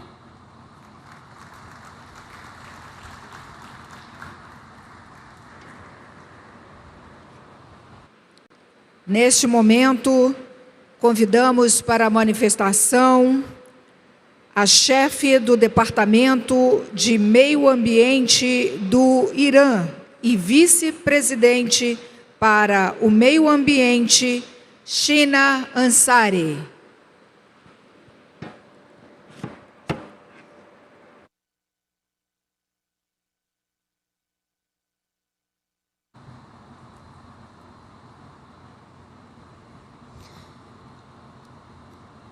In the name of God, Mr. President, distinguished heads of state and representatives, ladies and gentlemen, at the outset, I wish to express my sincere appreciation to the government and people of Brazil for hosting the Cop30 in Belém. This gathering could provide nations with an invaluable opportunity to take realistic, equitable, and inclusive actions to address the environmental crisis and challenges facing our planet. In recent years, all countries present at this conference have pledged to protect the environment by reducing greenhouse gas emissions, adapting to climate change, and moving toward the use of renewable energy sources.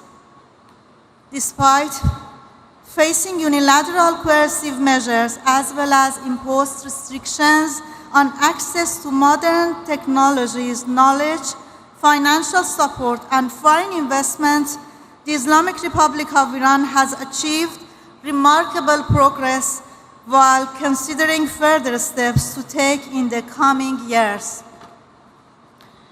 Over the past year alone, Iran has increased its solar energy capacity by 75%, expanded wind power generation being added to a previous target to increase nuclear power capacity, join the BRICS carbon market, and reduce carbon emissions through efficient flare management in its oil and gas fields, such as a 10 billion cubic meters reduction and a further 12 billion cubic meter reduction plan for the next 4 years. Accordingly, transitional fuels and enhanced energy efficiency management projects are underway to enhance the country's resilience to the adverse impacts of climate change. These measures demonstrate Iran's firm commitment to environmental protection. It also emphasizes that despite the mentioned challenges, the Islamic Republic of Iran continues to strive to uphold the right of its people and others to a clean and healthy environment. This does not mean that we overlook major environmental challenges such as prolonged drought and rising temperature, approximately 1.8 centigrade, and a 50 millimeter decline in precipitation over the 50-year period. Rather, it emphasizes that despite all obstacles and being deprived of technology transfers envisioned in the Convention, the Islamic Republic of Iran continues its efforts. Mr. President, the United States, in coordination with its regional proxy, the Zionist regime, has launched military aggression against the Islamic Republic of Iran. This act not only violates international law and constitutes war crimes, but has also caused extensive and lasting environmental destruction. Among the most serious consequences was the release of over 50,000 tons of carbon emissions in Tehran alone. The reckless attacks on Iran's peaceful nuclear energy facilities represent a blatant and deliberate crime that could have led to one of the world's largest environmental catastrophes. This act of aggression is alongside with a 2 years ecocide and a variety of war crimes committed by this outlaw regime in Gaza. These crimes were not only a massacre of innocent people, women and children, but also caused deep environmental damage. Ladies and gentlemen, the Islamic Republic of Iran, while firmly recognizing the inherent environmental and humanitarian threats, continues to believe in the power of international cooperation. Iran stands ready to share its local knowledge and experiences and to engage constructively with other nations and international institutions in advancing our common environmental goals.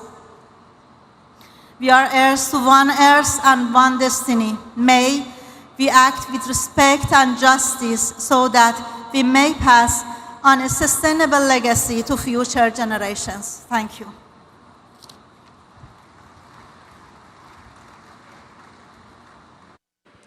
Neste momento, convidamos para a manifestação o ministro do Meio Ambiente do Iraque, Halo Mustafa Al-Askari.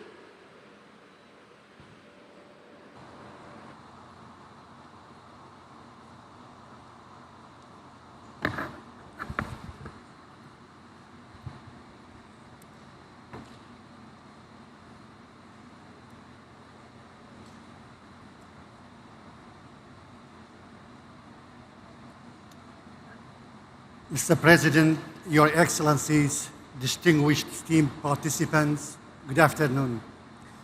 From Mesopotamia, the land of Iraq, we extend our greetings to you, to Brazil, the home of the Amazon, the lung of the earth, and an active contributor to climate equilibrium throughout the Holocene epoch. It's an honor for me today to represent my country, Iraq, and I'm pleased to convey the greetings of the Iraqi people and the government, along with their appreciation to the Republic of Brazil and the United Nations for organizing and hosting the Cop30. This conference is being held in amid of growing global environmental challenges and the increasing impacts of climate change, reminding us that the destinies of our water and air are one, and that the environment knows no borders. And between the Tigris and Euphrates, Iraqi marshes, mountains and desert, and the Amazon, there is a historical and continuous solidarity. Ladies and gentlemen, we gather today at COP30, making the 10th anniversary of the adoption of the Paris Agreement, and at a time when the world faces an undeniable reality that the current trajectory of updated NDC does not place us on the right track toward achieving the goals of the Paris Climate Agreement. In the context, we call at the conference for a clear and measurable commitment to climate finance and for the equitable support to be directed toward vulnerable countries and communities with limited adaptive capacity as a fundamental human right. Today, Iraq announced tangible progress on its climate action pathway.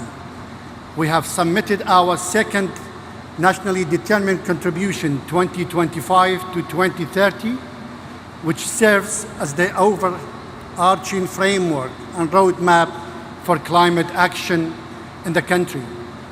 In this document, we have raised our level of ambition to reduce greenhouse gases emissions in full commitment to the Paris Agreement and its provisions. In addition, we have launched 6 other key documents related to climate action. On the other hand, Iraq has taken a significant institutional step by establishing the State of Company for Carbon Economics, aimed at operationalizing the mechanism of Article 6 of the Paris Climate Agreement, engaging with regional and global markets, and put the foundation for a national carbon market. In today's conference, we reaffirm that Iraq is among the world's key contributors to global energy supply and will continue to play this vital role in ensuring the stability of energy and oil markets. However, in parallel, Iraq is advancing the implementation of clear and comprehensive plan to reduce carbon footprint of the energy and of oil industry, as well as to reduce methane emissions. This plan includes ending routine flaring of associated gas by 2028 and improving the efficiency of oil industry operations, expanding renewable energy capacity to reach 12,000 megawatts, In terms of exposure to climate change and the challenges of adaptation and environmental resilience, water scarcity has become an extensional challenge in Iraq, alongside it, waves of drought, desertification, and sand and dust storms are intensifying. The marshes of the southern of Iraq are experiencing frequent droughts that have affected more than 90% of their historical area. Similarly, the mountains and forests of Kurdistan region, as well as the natural ecosystem in eastern and western Iraq, face the same problem. The crisis threatens biodiversity, agriculture, undermines the livelihoods of local communities, increases displacement and migration, and disrupts the roads of the migratory birds. In recognizing the needs of our people, after decades of suffering and to increase greater resilience, the government of Iraq places climate action at the core of its national development plans. It also places youth, women, academic researchers, civil society, and the private sector at the heart of decision-making and implementation. Because climate action requires the participation of all, and because local knowledge and innovation are the driving forces of sustainable solutions. Iraq is also working to open doors and opportunities for cooperation with the neighboring countries to adopt joint regional adaptation plans and cross-border mega projects in the fields of water, agriculture, nature-based solutions, energy, and sustainable transport within the framework of the Paris Agreement. Regional cooperation remains the most effective path to maximize impact, reduce cost, and strengthen stability and integration among the people of the region in the face of climate change. In conclusion, we confirm that our message today present a roadmap framed by clear timelines, measurable actions, and partnerships built on trust and transparency. What we have outlined in second nationally determined contribution, along with the institutional reforms and implementation projects we have launched, from ending routine gas flaring to expanding solar energy, representing a genuine commitment by Iraq that deserves recognition and support through financing, technology, and expertise. The success of this conference and the acceleration of the Paris Climate Agreement's implementation depends on strengthening climate funds and facilitating access to affordable and sustainable finance, supporting carbon markets with fair pricing mechanisms that stimulate and sustain green investment, and upholding commitments with the framework of common but differentiated responsibility. I thank you.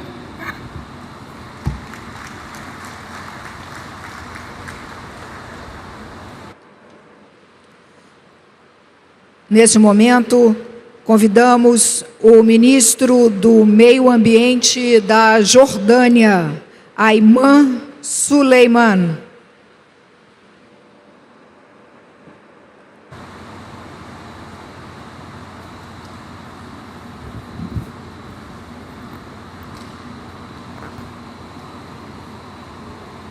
Bismillah ar-Rahman ar-Rahim. Mr. President Lola, Mr. Secretary General, Mr. President of Cop30, Excellencies, distinguished guests, good afternoon. On behalf of His Majesty King Abdullah II and the Hashemite Kingdom of Jordan, I extend our sincere appreciation to the Republic of Brazil and to the people of Belém for hosting this important gathering in the heart of the Amazon, an emblem of nature's richness and fragile alike. We convene once again as soon as the global family, united by the shared duty of safeguarding the planet and to protect the generations that will inherit it. In our region, the Middle East, climate change is not a distant threat. Rising temperatures, shrinking water resources, and degraded systems threaten lives and livelihoods across the borders. Conflict only magnifies these risks, destroying land, marine life, and vital water resources, and displacing millions of people. Jordan has long carried the human consequences of regional crisis. This reality places the pressure on our scarce resources, particularly water, and intensifies our vulnerability to climate shocks. Yet, despite these challenges, Jordan has chosen a path of a proactive action and unwavering commitment. At COP27, His Majesty launched the Climate Refugees Nexus initiative, a call to link climate action with the realities of forced displacement of people. Today, that initiative continues to gain commitment, with dozens of nations joining to ensure that refugee hosting countries receives the recognition and the support they deserve. Jordan continues to advance ambitious climate policies anchored in justice and resilience. We are expanding renewable energies, supplying more than a quarter of our electricity from solar and wind. We are expanding water reuse and sustainable agriculture, and restoring ecosystems degraded by the drought and overuse. We are developing green hydrogen projects and regional partnerships to drive a just transition for our people. These efforts form the backbone of our updated nationally determined contributions, reflecting our vision for a climate resilience and low carbon future. But ambition without solidarity will not suffice. We urge this COP to ensure that the new collective quantified goals on the climate finance reflects the principles of fairness, transparency, and accountability, and addresses the priority of the vulnerable, including host nations like Jordan, to carry a disproportionate share of global responsibility. The displacement and environmental degradation demand a holistic, inclusive approach, one that unites our efforts for climate peace and humanity dignity. Excellencies, Jordan stands ready to work with all partners on both regional and global levels to advocate practical, evidence-based solutions that empower communities, protect ecosystems, and secure a livable future for all. We call for renewed trust in a multilateral trust built on tangible results, equitable financing, and shared responsibilities. Because in the end, the fight against climate change is a fight for a life itself. And in that fight, no country can stand alone. Thank you.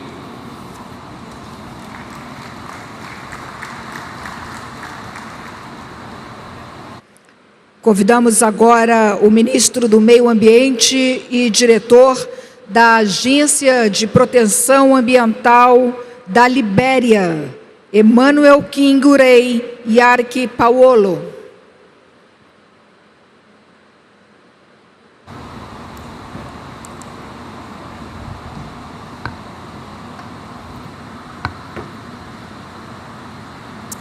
Mr. President, Excellencies, distinguished ladies and gentlemen, on behalf of His Excellency Joseph Yuma Boakai, Senior President of the Republic of Liberia and the resilient, peace-loving people of Liberia, I extend our deepest appreciation to the government and people of Brazil for their hospitality and for hosting this landmark COP30 in Berlin. the heart of the Amazon. Brazil's leadership in forest stewardship serves as global example of how nations rich in natural capital can also lead in climate diplomacy and environmental justice.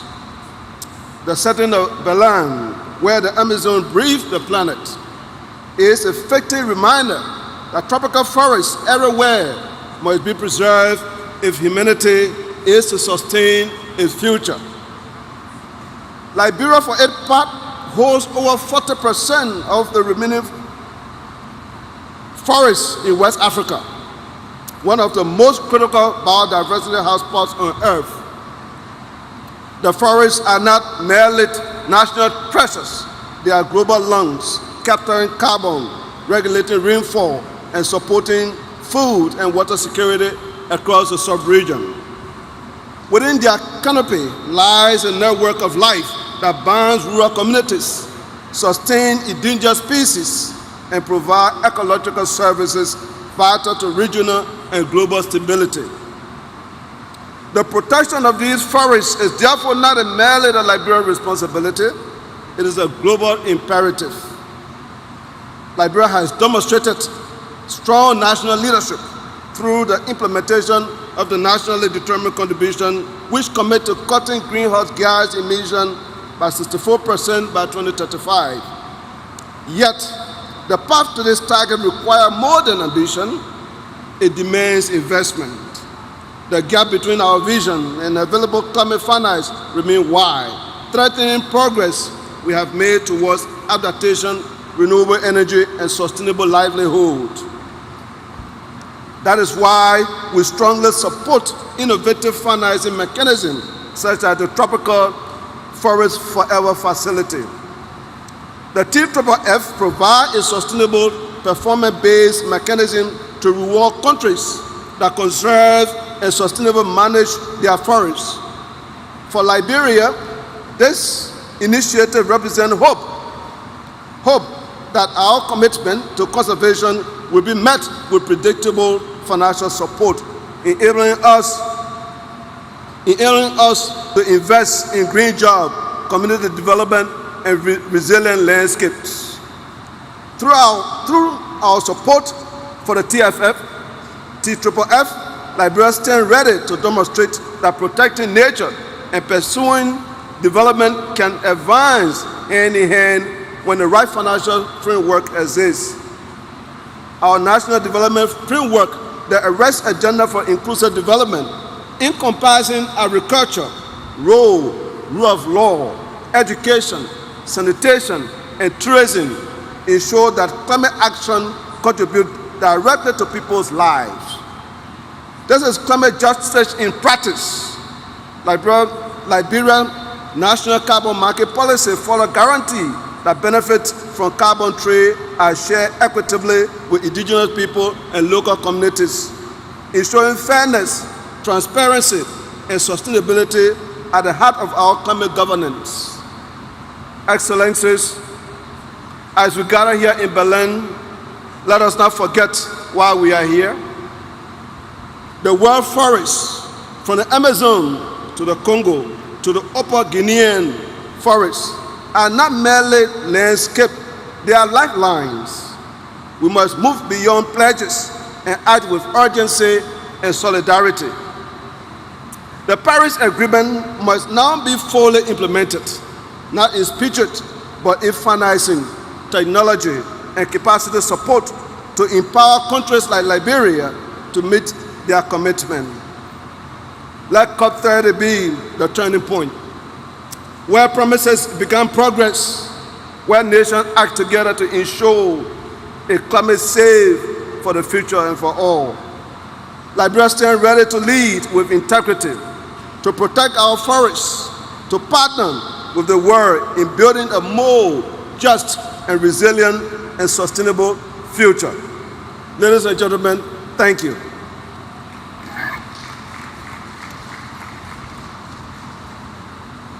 Convidamos nesse momento o ministro do Meio Ambiente da Mauritânia, Messouda Barhan Mohamed.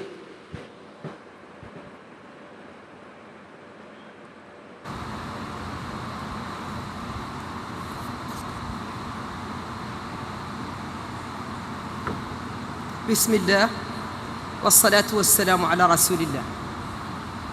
أصحاب الفخامة والسمو والمعالي والسعادة، أيها الحضور الكريم، يشرفني أن أتحدث إليكم اليوم باسم فخامة رئيس الجمهورية السيد محمد الشيخ القزواني رئيس الجمهورية الإسلامية الموريتانية بمناسبة انعقاد هذه القمة لقادة مؤتمر الأطراف الثلاثين. اسمحوا لي في البداية أن أعبر عن خالص امتناننا لفخامة الرئيس لولا دا سيلفا ولحكومة والشعب البرازيل الصديق على حفاوة الاستقبال وكرم الضيافة الأخوية.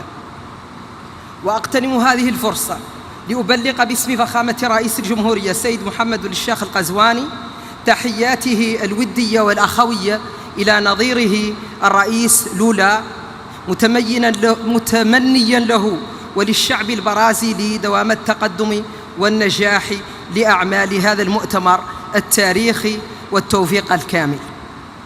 أصحاب الفخامة، أيها السادة والسيدات، نجتمع اليوم في مدينة بلم في قلب الأمازون، هذا المكان الرمزي الذي يجسد ثرواتنا الطبيعية، يجسد جمال ثرواتنا الطبيعية وجمال كوكبنا وهجاشته في آن واحد. إنه مكان يدعونا جميعا إلى التحلي بالشجاعة والتضامن والمسؤولية في مواجهة التحديات البيئية التي تهدد مستقبل البشرية. ففي موريتانيا أصبحت آثار التغير المناخي واقعا ملموسا. نرى زحف الرمال الصحراوية، ندرة المياه، تدهور الأراضي، وتزايد هشاشة مجتمعاتنا الريفية والشاطئية. هذه التهديدات تلقي بظلالها على نظمنا البيئية ومواردنا الطبيعية وسكاننا. غير أن بلدي اختار طريق العمل بدلاً من الانتظار. تحت قيادة فخامة رئيس الجمهورية السيد محمد الشيخ القزواني نسعى إلى تحقيق انتقال نحو تنمية مستدامة عبر رؤية واضحة والتزامات ملموسة من أجل حفظ الانبعاثات وفقاً لمساهمتنا المحدودة سداء 3.0 التي تم إعدادها حديثاً. تطوير الطاقات المتجددة من الطاقة الشمسية والريحية والهيدروجين الأخضر التي تمتلك موريتانيا فيها إمكانيات هائلة.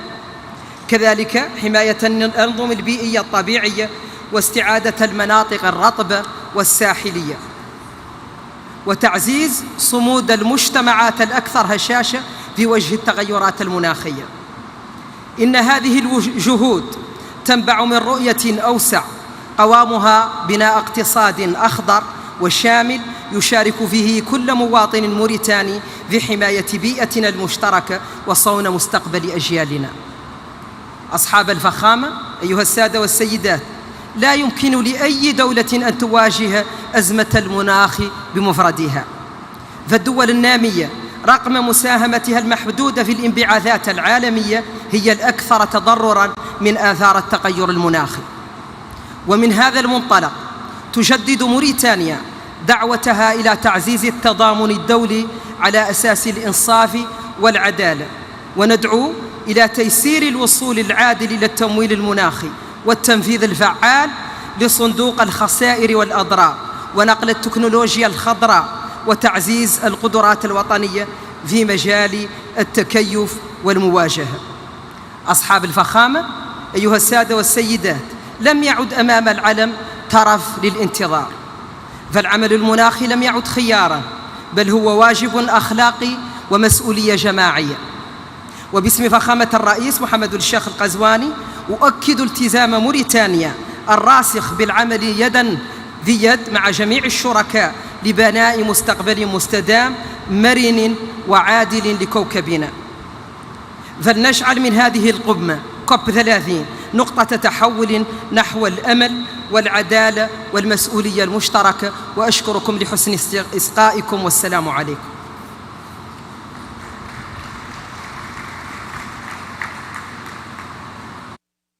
Nesse momento, convidamos a ministra do Meio Ambiente do México, Alicia Isabel Adriana Bárcena Ibarra.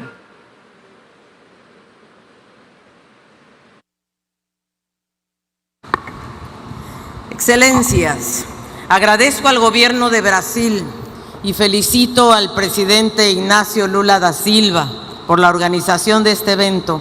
Gracias al ministro Mauro Vieira, gracias Andrea Correa del Lago, gracias Marina Silva. Devastadoras lluvias azotaron recientemente a México. 5 estados fueron gravemente afectados, cerca de 90 municipios incomunicados, más de 100,000 viviendas dañadas y 80 vidas perdidas. Una tragedia que trasciende fronteras y que nos recuerda con dolor, pero con claridad, que el cambio climático ya no es una advertencia, es una realidad que nos iguala como humanidad porque nos ha alcanzado a todos. La furia del clima no distingue territorio, ni ideología, ni estatus. Es una fuerza que golpea sin compasión y su verdad es simplemente incontestable. Lo inaceptable es la parálisis del mundo ante ella, la dilución de la voluntad política en discursos políticamente correctos y vacíos, la cobardía disfrazada de diplomacia, la negación ante la ciencia que anestesia la acción. Pero sin embargo, en medio de esta tormenta, todavía encontramos un atisbo de esperanza. La esperanza no nace del optimismo ingenuo, nace de la conciencia del deber, porque esta acción climática no es independiente de nuestra condición humana, es una responsabilidad que nos une como naciones y una convicción que nos define como generación. Su fuerza, su efectividad y su ambición está en nuestras manos, entre estas paredes, aquí y ahora. Aquí y ahora, en Belém, en esta 30ª Conferencia de las Naciones Unidas sobre Cambio Climático, convocada por la hermana República de Brasil, en esta COP de la verdad, la COP de América Latina y el Caribe, y me atrevo a decir la COP de la esperanza. Me honra representar a la presidenta Claudia Sheinbaum Pardo, primera presidenta mujer, y transmitirles su saludo fraterno. De su mano como científica y a 10 años del Acuerdo de París, México reafirma su compromiso inquebrantable con la Convención Marco de las Naciones Unidas sobre Cambio Climático. Nuestro liderazgo en este proceso tiene nombre, se llama la tercera contribución determinada a nivel nacional 3.0, la NDC 3.0, una hoja de ruta integral para acelerar nuestra descarbonización y avanzar hacia un modelo de desarrollo más justo, más incluyente, más sostenible y más innovador. En materia regional, con espíritu de cooperación y solidaridad, México y Brasil convocamos a una reunión en agosto de este año, por primera vez a 22 países de América Latina y el Caribe, para construir una posición común hacia la COP30. La prioridad de esta región fue clara: adaptación y soluciones basadas en la naturaleza. Una de las estrategias ya efectivas en nuestra región, porque nuestra región es responsable tan solo de 11% de las emisiones globales de gases de efecto invernadero, y sin embargo es una de las más vulnerables y además es una de las que tiene la mayor biodiversidad, tanto marina como terrestre. Estimamos, por ejemplo, que tan solo con recuperar 10% de los 1.450 kilómetros cuadrados de manglares mexicanos, podríamos reducir cerca de 19 millones de toneladas de carbono equivalente, que representan el 3% de nuestras emisiones nacionales del año 2024. El 15% de nuestro territorio está ocupado por selvas tropicales y manglares. Por eso reafirmamos nuestro compromiso por formar parte de la novedosa iniciativa Bosques Tropicales para Siempre, TFFF. De hecho, recientemente, entre México, Guatemala y Belice, creamos la Gran Selva Maya, que contiene 5.7 millones de hectáreas de selva tropical y que une el Petén con la zona maya mexicana. En nuestra NDC, la meta de mitigación al 2035 se enmarca en una visión de largo plazo, una brújula que orienta nuestros esfuerzos para alcanzar emisiones netas cero a mediados del siglo. Por primera vez, México presenta sus metas en términos absolutos. Nos comprometemos a alcanzar un máximo de emisiones netas entre 364 y 404 millones de toneladas de carbono equivalente. De manera no condicionada, esto representa una reducción de más de 50% con respecto al escenario tendencial. México también asume una meta condicionada para no rebasar entre 332 y 363 millones de toneladas de carbono equivalente. La NDC 3 es una ruta para una nueva forma de industrialización en México, que se llama Plan México y que incluye a sectores estratégicos como el transporte, la generación eléctrica, la industria, la agricultura y ganadería, los residuos, petróleo y gas y construcción. Estamos además muy comprometidos a potenciar la economía circular para resolver el tema de residuos y plásticos por lo menos y reducir las emisiones de metano. La adaptación es uno de los principales elementos que contempla el Plan México, reforzando prevención, seguridad alimentaria y energética, conservación de biodiversidad, agua y protección de la infraestructura crítica. Tratamos el cambio climático como seguridad nacional. Ese será uno de los temas que estarán incluidos en la primera Política Nacional de Adaptación que se publicará en 2026. México está convencido de la importancia de las soluciones basadas en la naturaleza y que la compensación por mitigación con la naturaleza es una forma de alcanzar las metas de la NDC 2 y de la NDC 3. México está convencido además con gran conciencia que los impactos que sufrimos por las lluvias, sequías y los huracanes debemos entonces incorporar un componente de pérdidas y daños y otro dedicado a medios de implementación para garantizar recursos, la tecnología y las capacidades. Incluimos además un componente transversal que integra la perspectiva de género, derechos humanos, transición justa y la equidad intergeneracional. Reconoce a los pueblos indígenas, a los afromexicanos y mexicanas, a mujeres, infancias y jóvenes como víctimas por su alta vulnerabilidad al cambio climático, pero también como protagonistas para esta transformación. En resumen, la NDC 3.0 se estructura en 5 pilares: mitigación, adaptación, pérdidas y daños, medios de implementación, condiciones habilitadoras y temas transversales. Así, México contribuye al combate global al cambio climático con profundo sentido de responsabilidad, con ambición y con visión de Estado. Esta NDC 3.0 no es un documento solamente, es una hoja de ruta de toda una nación hacia el futuro que merecemos. Se construyó mediante un proceso muy participativo y deliberativo conforme al Acuerdo de Escazú y se basa en la mejor ciencia disponible. Enfatizamos también la importancia de fortalecer las sinergias entre la COP de biodiversidad y la de cambio climático y desertificación. El río Trío, ese río Trío que se construyó en Brasil en 1992. Y de medir sobre todo y reportar de manera conjunta para diseñar taxonomías que permitan reconocer las metodologías para valorar la biodiversidad y los ecosistemas marinos y terrestres como grandes sumideros de carbono y fuentes de inversión económica.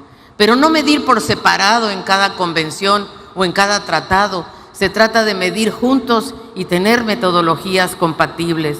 Debemos avanzar en esta armonización de métodos para internacionalizar, por ejemplo, el comercio de carbono que hoy ocurre en territorios limitados o solo a nivel nacional. No hay tiempo que perder, cada décima de grado importa porque cada decisión cuenta, cada retraso se traduce en pérdidas y daños irreparables, en vidas humanas, en ecosistemas devastados, en comunidades en riesgo. Por eso nuestra nueva NDC es una prueba de nuestro compromiso hacia una acción climática ambiciosa, transformadora e integral. Ninguna nación, ninguna, puede recorrer esta crisis sola. Aquí y ahora reafirmamos el valor del multilateralismo. Es imperativo actuar juntos y actuar simultáneamente y además hacerlo no solo con la sumatoria de las NDCs, sino también con una acción de financiamiento que cumpla con el artículo 9.1 del Acuerdo de París. Hoy en la COP30 no venimos a hablar del futuro que tememos, sino del futuro que aún podemos construir, porque hoy la esperanza no es una palabra vacía, es una acción colectiva que exige nuestra valentía, valentía de invertir en la vida y no en el carbono, valentía de mirar a nuestras hijas e hijos y decirles, hicimos todo lo que estaba en nuestras manos. Señoras y señores, aún tenemos tiempo para llegar y salvaguardar la meta de 1.5 grados, pero la ventana de oportunidad se está cerrando. Hoy más importante que nunca es imperativo que la COP concluya con una señal política clara de nuestra determinación por corregir el modelo de desarrollo y el rumbo. En términos gramscianos, es momento de dejar morir el viejo mundo para dejar uno nuevo, un mundo en el que podamos vivir en armonía con la naturaleza sin dejar a nadie atrás. Por eso quiero recordar para finalizar las palabras que el entonces presidente de Estados Unidos, Barack Obama, pronunció hace 10 años cuando se firmó el Acuerdo de París. Y Obama dijo, somos la primera generación en experimentar los efectos del cambio climático y la última que tendrá la oportunidad de revertirlos. Muchas gracias.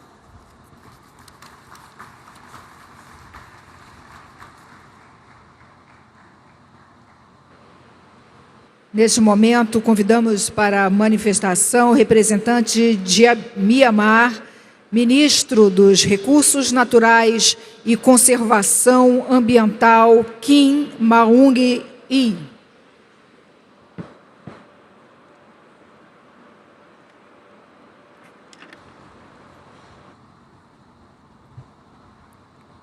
Mr. President, Excellency, distinguished delegates, it is my distinct honor to deliver these statements on behalf of the government of the Republic of the Union of Myanmar.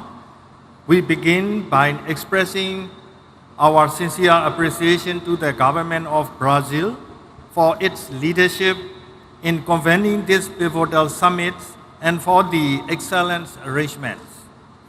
Myanmar is a Southeast Asian nation bordered by India, Bangladesh, China, Laos, and Thailand, with a coastline along the Andaman Sea and the Bay of Bengal.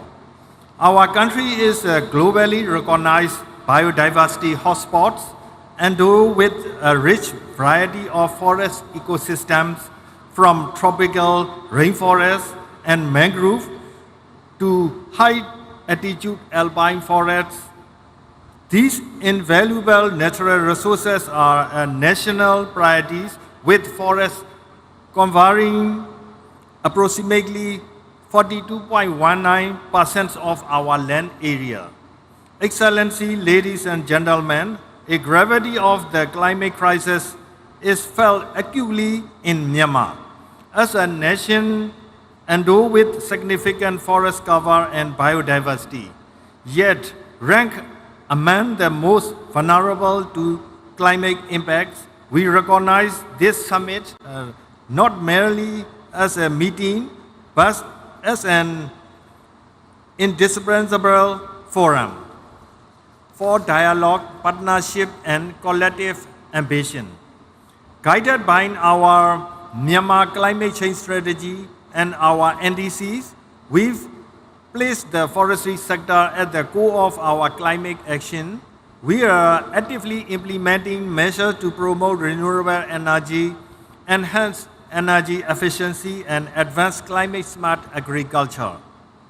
Furthermore, we are scaling up adaptation activities across sectors, accelerating and scaling up climate finance, assessing pathway for technology transfer, and supporting robust capacity building are the crucial importance for the success of these endeavors, national ambitions, and implementations.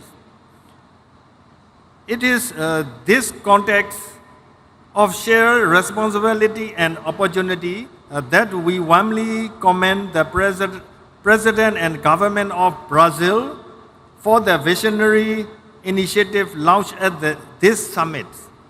I am pleased to formally announce the government of Myanmar's support for endorsement of the declaration, call to action and pledge, including the launch of the Tropical Forest Forever Fund, the Belém Declaration on Hunger, Poverty and People-Centered Climate Action, and the call to action on integrated fire management.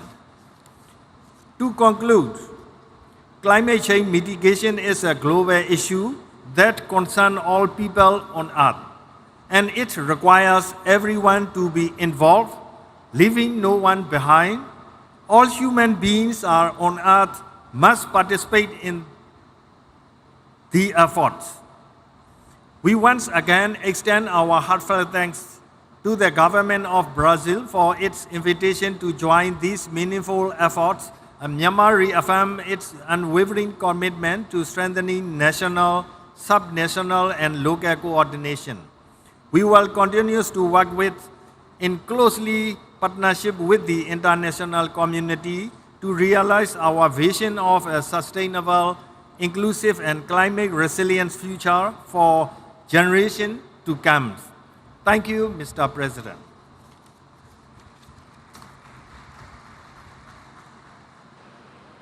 Convidamos agora o ministro do Meio Ambiente de Omã, Abdullah Ali Al-Anhi.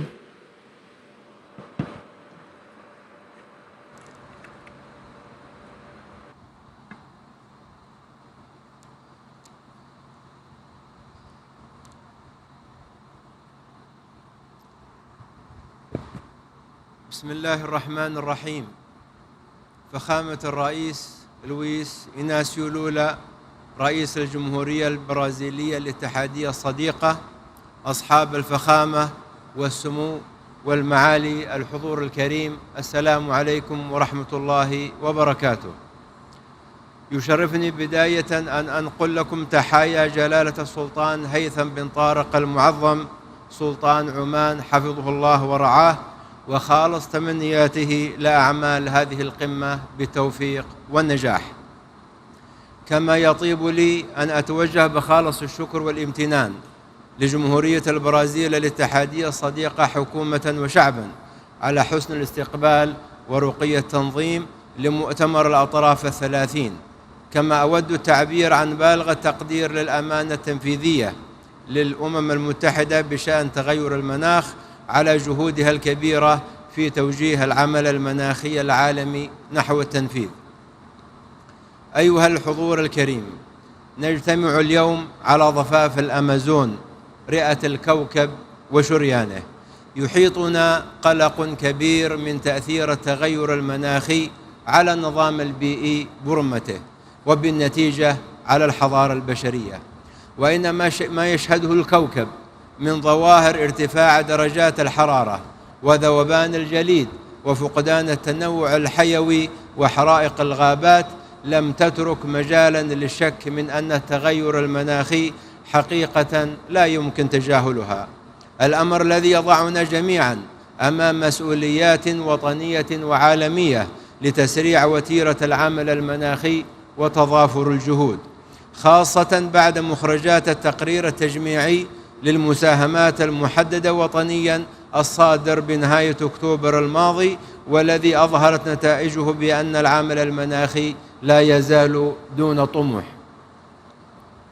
أيها الحضور الكريم، إن وراء هذا الأداء المتواضع عدة تحديات رئيسية، أهمها الحوكمة العتيقة لمؤسسات النظام البيئي العالمية والإجراءات البطيئة والمعقدة لمنظومات التمويل، إذ أن العالم قد أصبح مشتتا بين القمم والمؤتمرات البيئية والمناخية، وأصبح منغمسا في إعداد التقارير الفنية العديدة، وكل ذلك على حساب الوقت والجهد والموارد، وبالنتيجة على حساب التنفيذ. وعلى الضفة الأخرى فإن تعهدات التمويل كثيرة جدا والمتحقق منها قليل، بل وأن المتحقق منها لا تتمكن الدول المستحقة من الوصول إليه، وإن وصلت تصل بعد جهد وعناء، وهذا أمر طبيعي في ظل غياب المعايير وضبابية الإجراءات. أيها الحضور الكريم، طالما النظام البيئي للكوكب نظام واحد لا يتجزأ، وطالما الاتفاقيات البيئية الثلاثة التي أقرت هنا في البرازيل تعالج قضية واحدة وهي قضية النظام البيئي، فمن الضروري مراجعة المنظومة المؤسسية البيئية العالمية التي نعمل من خلالها، والتي تدير ملفات الحاضر والمستقبل بحوكمة الماضي، مما أدى إلى تشتت الجهود وبطء الإجراءات. فالحوكمة المؤسسية الكفءة هي الأساس في نجاح منظومات العمل وتوحيد الجهود ومجابهة التحديات. أيها الحضور الكريم، إن بلدي سلطنة عمان يمضي بثبات وإصرار نحو تحقيق أهدافه البيئية والمناخية، إيمانا منه بأن التحول المناخي ليس عبئا بل فرصة اقتصادية وتنموية كبرى، إذ أن الاستثمارات في الطاقة النظيفة والبنية التحتية المستدامة والذكاء المناخي قد أصبحت محركات النمو في القرن ال21.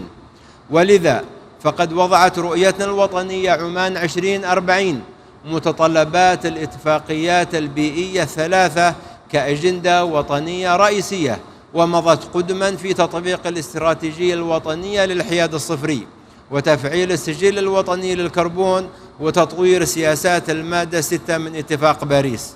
كما تعمل سلطنة عمان على تنفيذ العديد من مشاريع التكيف مع التغيرات المناخية، ومنها نظام الإنذار المبكر ومنظومات الحماية من الفيضانات وتشييد المدن المرنة والمستدامة، إضافة إلى التوسع في تبني الحلول القائمة على الطبيعة. ومن هذا المنطلق تؤكد سلطنة عمان على أن التنمية والاستدامة مساران متكاملان لا متعارضان، وأن تحقيق انتقال عادل ومنصف هو الطريق لضمان مستقبل آمن واقتصاد مزدهر ومستدام، وأن صون البيئة هو الاستثمار الأمثل في مستقبل الأجيال القادمة والركيزة الحقيقية لرفاه الشعوب. شكرا لكم والسلام عليكم ورحمة الله وبركاته.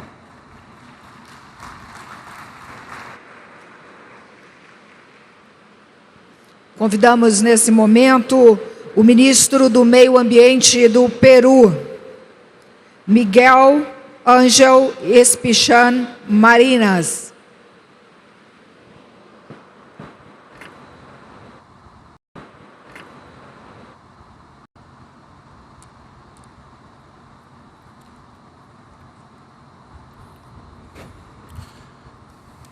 Señor Presidente de la República Federativa de Brasil, Excelencias, distinguidos jefes de delegación, ministras y ministros, traigo el saludo de nuestro presidente José Gerí Oreb.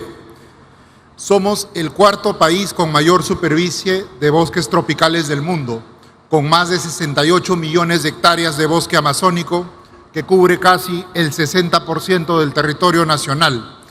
En esta área viven 51 pueblos indígenas que gestionan el bosque, demostrando que la conservación y el desarrollo de la Amazonía pueden y deben avanzar juntos. Si bien el Perú aporta menos del 0.5% de las emisiones globales, somos un país altamente vulnerable a los impactos del cambio climático, lo cual representa para nosotros un gran desafío. El Perú por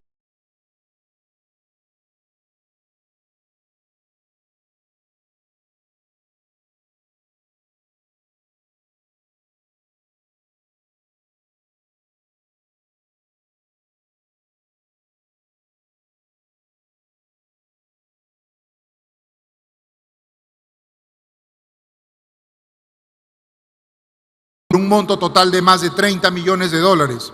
Este apoyo ha logrado reforzar nuestro compromiso con la conservación de cerca de 5 millones de hectáreas de bosques en beneficio de más de 30.000 familias amazónicas. Hemos ejecutado 3 proyectos por más de 62 millones de dólares del Fondo Verde para el Clima, permitiendo fortalecer la conservación y el uso sostenible del bosque con actividades bajas en carbono. Trabajamos con varios socios y lo hacemos porque creemos y tenemos una firme convicción en el multilateralismo y en la cooperación internacional, también porque sabemos que sin un financiamiento justo, la acción climática de los países en desarrollo no será sostenible. Llegamos a Belén con compromisos concretos. Hemos actualizado nuestras NDC 3.0, que consolida una meta absoluta de no exceder 179 millones de toneladas de dióxido de carbono equivalente al 2035. En adaptación, incorporamos nuevas áreas como migraciones por clima y empleos verdes, junto con componentes de conservación de biodiversidad y lucha contra la desertificación. En mitigación, el Perú está consolidando un mercado de carbono de alta integridad. En el 2024 aprobamos nuestro Registro Nacional de Medidas de Mitigación, que va a garantizar trazabilidad y salvaguardas ambientales de los proyectos. Asimismo, Perú tiene también una iniciativa de huella de carbono que integra a más de 1.800 organizaciones, entre ellas públicas y privadas, de las cuales 85 son del sector privado. También vamos a presentar nuestro centro de monitoreo multipropósito que produce información coherente y verificable sobre emisiones y bosques. Innovamos también como herramienta, la primera herramienta en América Latina que identifica los riesgos climáticos y acciones de adaptación en el sector privado. El ámbito forestal es una prioridad. El mercado de carbono es una de nuestras principales apuestas. Impulsamos el Programa Nacional Red Plus y el Programa Red Indígena Jurisdiccional, reconociendo la conservación de 7 millones de hectáreas amazónicas gestionada por pueblos indígenas. Sin embargo, también hay amenazas. Los incendios forestales se han convertido en una de las mayores amenazas para la Amazonía. En el 2024 se han registrado más de 10.000 incendios, generando alrededor del 15% de las emisiones del sector UTCUT. Perú asumió el liderazgo regional al presidir la Red Amazónica de Manejo Integral del Fuego y nos adherimos a la declaración impulsada por Brasil que se llama la acción sobre la acción de gestión integral del fuego y la resiliencia frente a los incendios forestales. Respaldamos con entusiasmo el Tropical Forest Forever Facility, que reconoce el valor global de los bosques. Por eso el Perú viene trabajando en sus condiciones técnicas y de transparencia para su implementación. Esta COP30 lanzaremos nuestro paquete país en el marco del FCLP, una propuesta para movilizar recursos hacia la Amazonía y que buscamos apalancar 30 millones de dólares. Lideramos con Brasil y Noruega el compromiso de la tenencia de la tierra. Todo este conjunto de acciones climática en el Perú es una política de Estado. Estamos cumpliendo, estamos invirtiendo y estamos proponiendo soluciones efectivas. Pero necesitamos socios que crean en esta visión y nos ayuden o sigan ayudando a escalarla. Invertir en el Perú es invertir en la Amazonía, en su biodiversidad de ecosistemas, de especies y de genes, y sin duda en la estabilidad climática del planeta. Muchas gracias.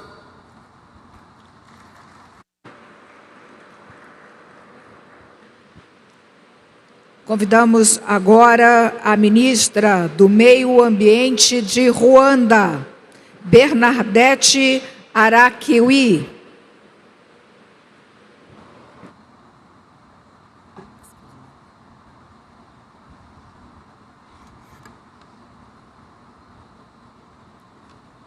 His Excellency, President Luiz Inácio Lula da Silva, distinguished heads of state and government, Your Excellencies, esteemed delegates, fellow leaders. I take this moment to convey greetings from His Excellency Paul Kagame, the President of Rwanda, whom I have the honor of representing at this summit. And we express our gratitude to the Federative Republic of Brazil and the State of Para for a warm hospitality. Ladies and gentlemen, Rwanda arrives in Belém with both resolve and hope. We commend Brazil for centering COP30 on implementation, inclusion, and forests. And these are principles that mirror our own journey of turning vulnerability to action. In May 2023, devastating floods across Rwanda claimed more than 130 lives and resulted in almost $200 million in damage, all in just 24 hours. Sadly, this was not an isolated tragedy, but another example of how much damage can be done in one single climatic event. However, Rwanda refuses to be defined solely by its vulnerability. Our climate action is coupled with economic empowerment while also placing women, youth, and children at the forefront. Through our landscape restoration initiatives, Rwanda is on its way to restoring 2 million hectares of degraded land, transforming barren hills into thriving forests and farmlands. Our forest cover has also grown to 30%, a testament to our commitment to restoring ecosystems. In Kigali, we are restoring 5 major wetlands into natural flood buffers to protect our capital while creating green spaces for the city's residents and visitors to enjoy. What was once seen as wastelands is becoming a living shield against climate shocks. With less than a decade to keep the 1.5 degrees Celsius goal within reach, Rwanda's updated nationally determined contributions, our NDC 3.0, has an economy-wide target of reducing emissions by 53% by 2035, while also strengthening resilience across every sector of our economy. Through this ambition, we aim to demonstrate that climate action and economic development are not opposing forces, but rather mutually reinforcing imperatives. As we move from Baku to Belém, Rwanda looks forward to agreeing on a clear roadmap to deliver the $3 billion annual commitment agreed up at COP29, while charting a path towards the more realistic goal of at least $1.3 trillion per year by 2030. Rwanda advocates for accessible, predictable, and equitable climate finance, as well as a loss and damage fund that meets the needs of the most vulnerable. Capacity building and technology transfer that empowers domestic climate action must also be prioritized.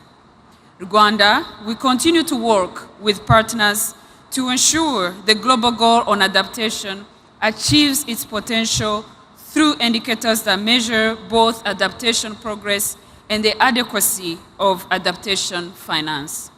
We commend Brazil for placing forests at the core as carbon sinks, but as living ecosystems that sustain biodiversity, livelihoods, and climate resilience.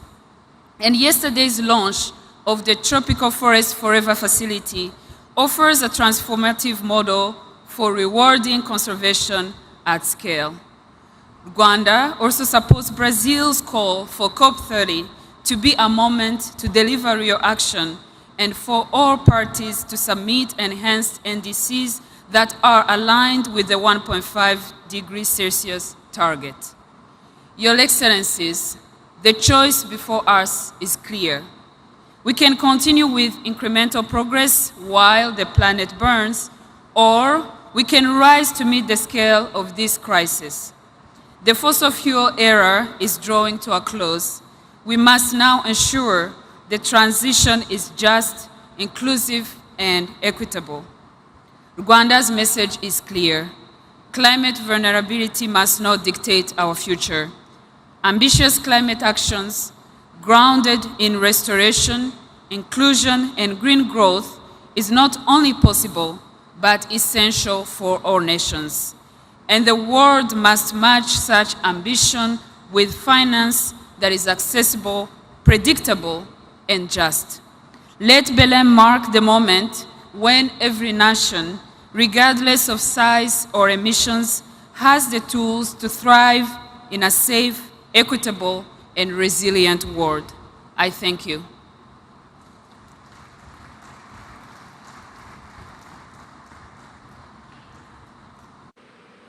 Nesse momento, convidamos para a manifestação o representante de São Tomé e Príncipe, ministra dos Negócios Estrangeiros, Cooperação e Comunidade, Ilza Maria dos Santos Amado Vaz.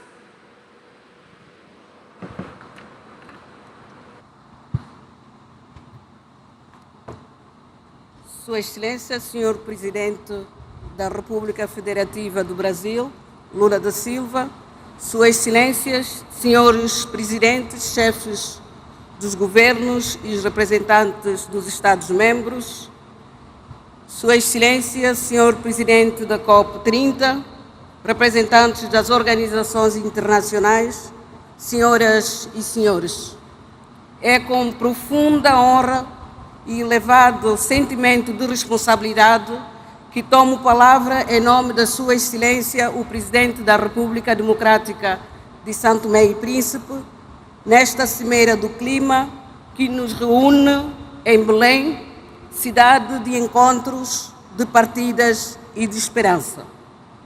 Permitam-me, antes de mais, transmitir as fraternas saudações da Sua Excelência, Sr. Presidente da República Carlos Villanova, e expressar o nosso reconhecimento pela organização deste importante evento, no momento em que o mundo enfrenta, de forma cada vez mais evidente, os efeitos reais das mudanças climáticas. Hoje, Belém volta a ser o ponto de partida não para novas descobertas geográficas, mas para um novo pacto com o planeta. A humanidade chegou a um momento em que já não basta compreender a crise climática. É preciso agir com urgência, convicção, justiça e solidariedade. As alterações climáticas não conhecem fronteiras, mas atingem-nos de forma desigual. Os pequenos estados insulares, como São Tomé e Príncipe, enfrentam vulnerabilidades multidimensionais, agravadas pelas mudanças climáticas.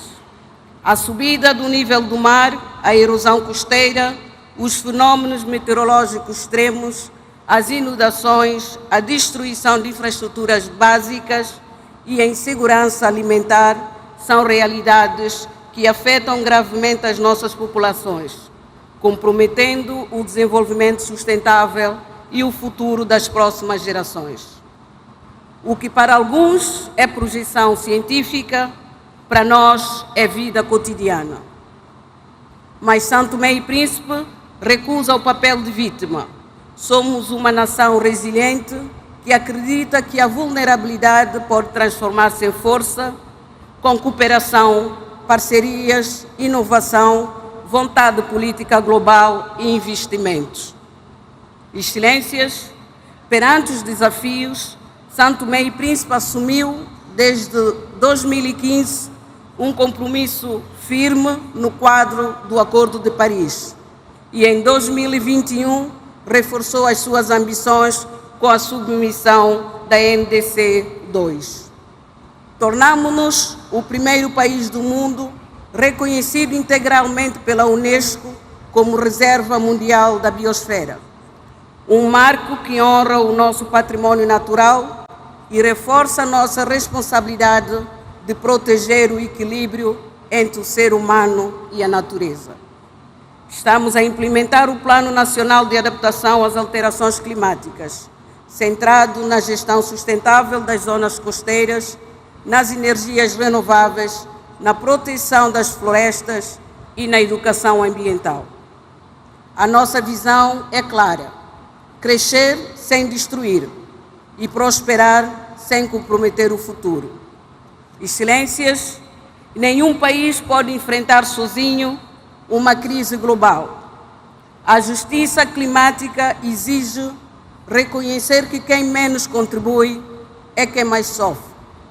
São Tomé e Príncipe junta a sua voz à dos pequenos estados insulares para pedir compromissos efetivos de financiamento para adaptação e mitigação. É essencial que os mecanismos como o Fundo Verde para o Clima e o Fundo de Perdas e Danos sejam plenamente operacionalizados e acessíveis aos países mais vulneráveis.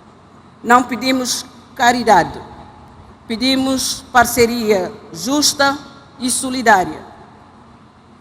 Senhoras e senhores, o mar molda a nossa identidade e o nosso destino. Com uma vasta zona econômica exclusiva, o oceano é a nossa principal fonte de vida.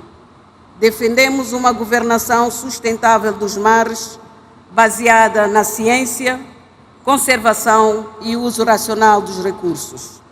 Reforçamos também a cooperação com os países irmãos da comunidade dos países da língua portuguesa em programas sobre a biodiversidade marinha, transição energética, pesca sustentável e resistência costeira. A língua portuguesa é, assim, um elo de ação climática e compromisso partilhado. Excelências, a nossa responsabilidade climática também é geracional. A juventude de São Tomé está envolvida em projetos de reciclagem, agricultura sustentável e educação ambiental. Investir nos jovens é investir na soberania do futuro, porque eles não pedem discurso, pedem ações concretas. E têm razão. São Tomé e Príncipe acredita no multilateralismo e na cooperação Sul-Sul. Destacamos as parcerias, iniciativas e mecanismos promovidos pelo Brasil, país anfitrião desta cimeira, com resultados concretos em agricultura sustentável, inovação ambiental, proteção florestal. Um exemplo de solidariedade e de laços transformadores em soluções reais. Belém foi ponto de partida de grandes viagens. Hoje deve ser o ponto de partida de uma nova jornada da humanidade de reconciliação com a natureza e de justiça climática. O que está em causa não é apenas o ambiente, é a dignidade humana, o direito a existir com segurança e esperança. Senhoras e senhores, que façamos do combate às alterações climáticas um território de união, que façamos da palavra compromisso um verbo de ação no presente. Implementamos. São Tomé e Príncipe reafirma com convicção o compromisso com o Acordo de Paris e com os Objetivos de Desenvolvimento Sustentável. Muito obrigada.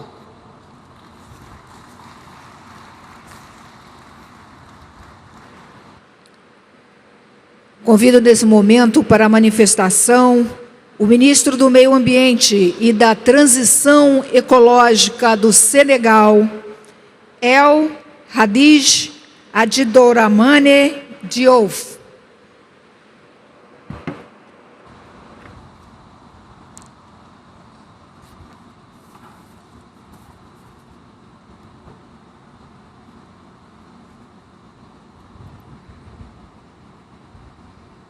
Monsieur le Président de la République fédérative du Brésil, Mesdames et Messieurs les chefs d'État et de gouvernement, Mesdames et Messieurs les ministres, Monsieur le Secrétaire général des Nations Unies, Monsieur le Président de la Conférence des partis, Monsieur le Secrétaire exécutif de la Convention cadre des Nations Unies sur les changements climatiques, Mesdames et Messieurs, Excellences, Monsieur le Président de la République fédérative du Brésil, Monsieur Luiz Ignacio Lula da Silva, je voudrais tout d'abord vous transmettre les salutations amicales de son Excellence, Monsieur Bassirou Diomaye Diakhar Faye, Président de la République du Sénégal.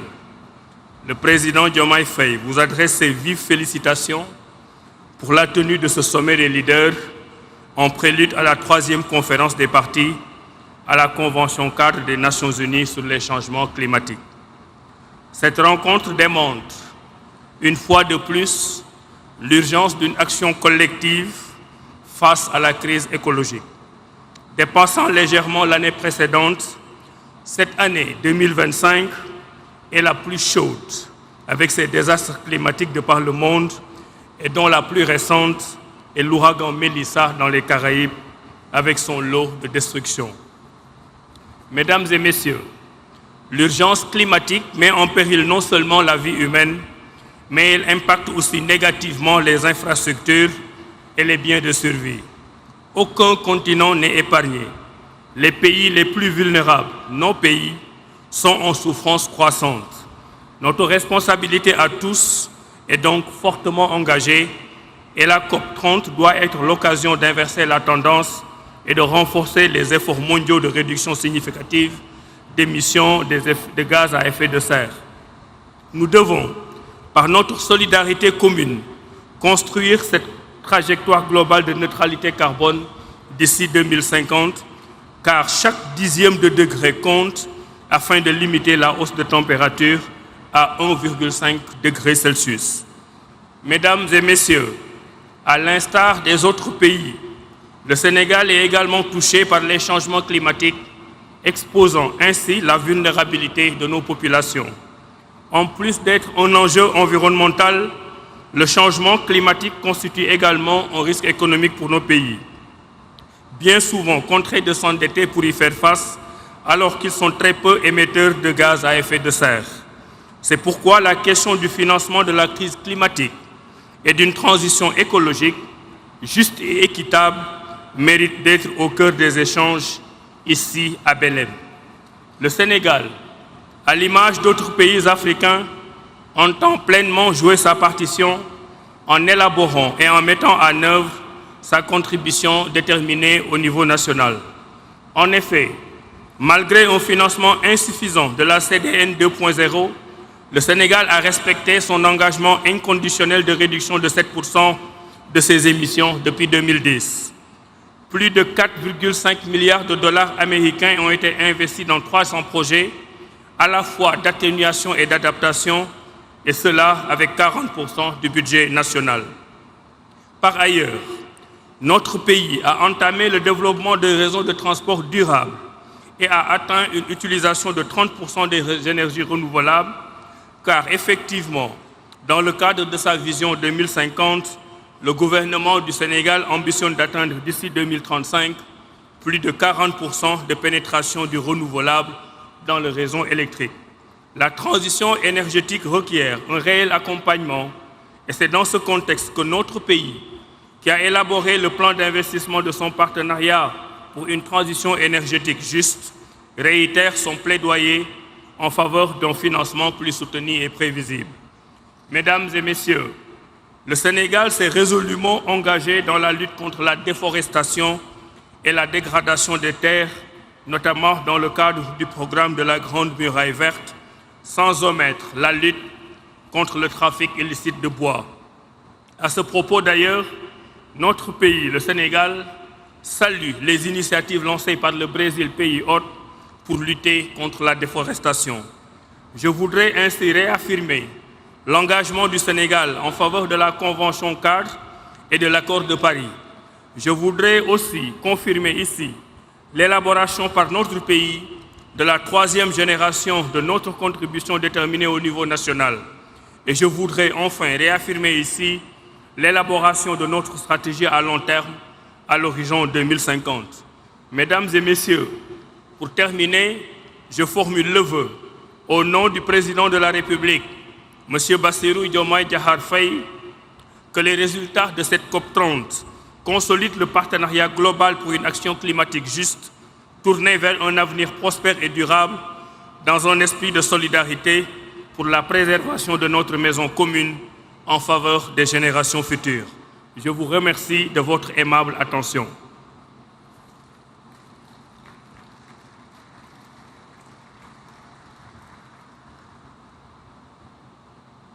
Agora chamamos para a manifestação o representante de Serra Leoa, ministro do Meio Ambiente e Mudança do Clima, João Emanuel Abdullahi.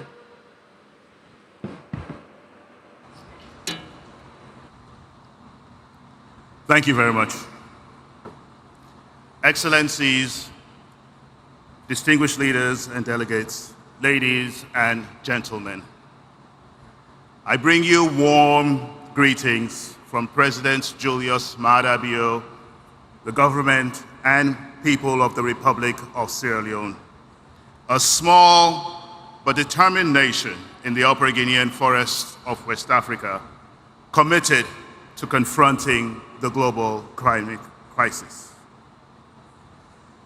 We gather here in Belém not merely to deliberate, but to decide the future of our planet. For many of our people, climate change is not an abstract concept. It is an everyday reality that threatens lives, livelihoods, and our path to sustainable development. In Sierra Leone, we have witnessed the destructive power of climate change. Severe floods and landslides have taken lives and displaced families. Rising seas continue to consume our islands and erode our coastlines, while extreme heat endangers lives and unpredictable rainfall disrupts our agriculture, which is the foundation of our rural economy.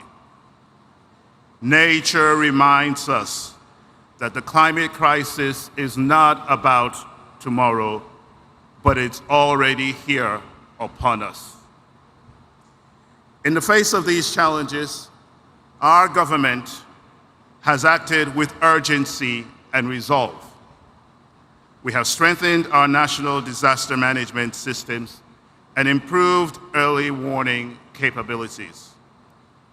Beyond immediate response, we are building long-term resilience by restoring degraded ecosystems, investing in climate-smart agriculture, and empowering local economies to adapt and thrive in a changing climate. Sierra Leone has also made significant progress in advancing our climate governance framework, and we aim to enact a new climate legislation in the first quarter of 2026.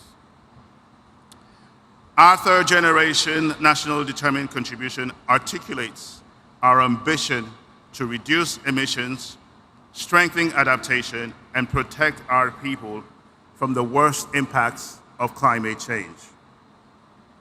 These commitments are being translated into real action, promoting renewable energy to power rural homes and schools, restoring mangrove forests and protecting our coast, and mainstreaming climate-smart practices into agriculture and water management. By 2030, we aim to cut our socioeconomic vulnerability index by half.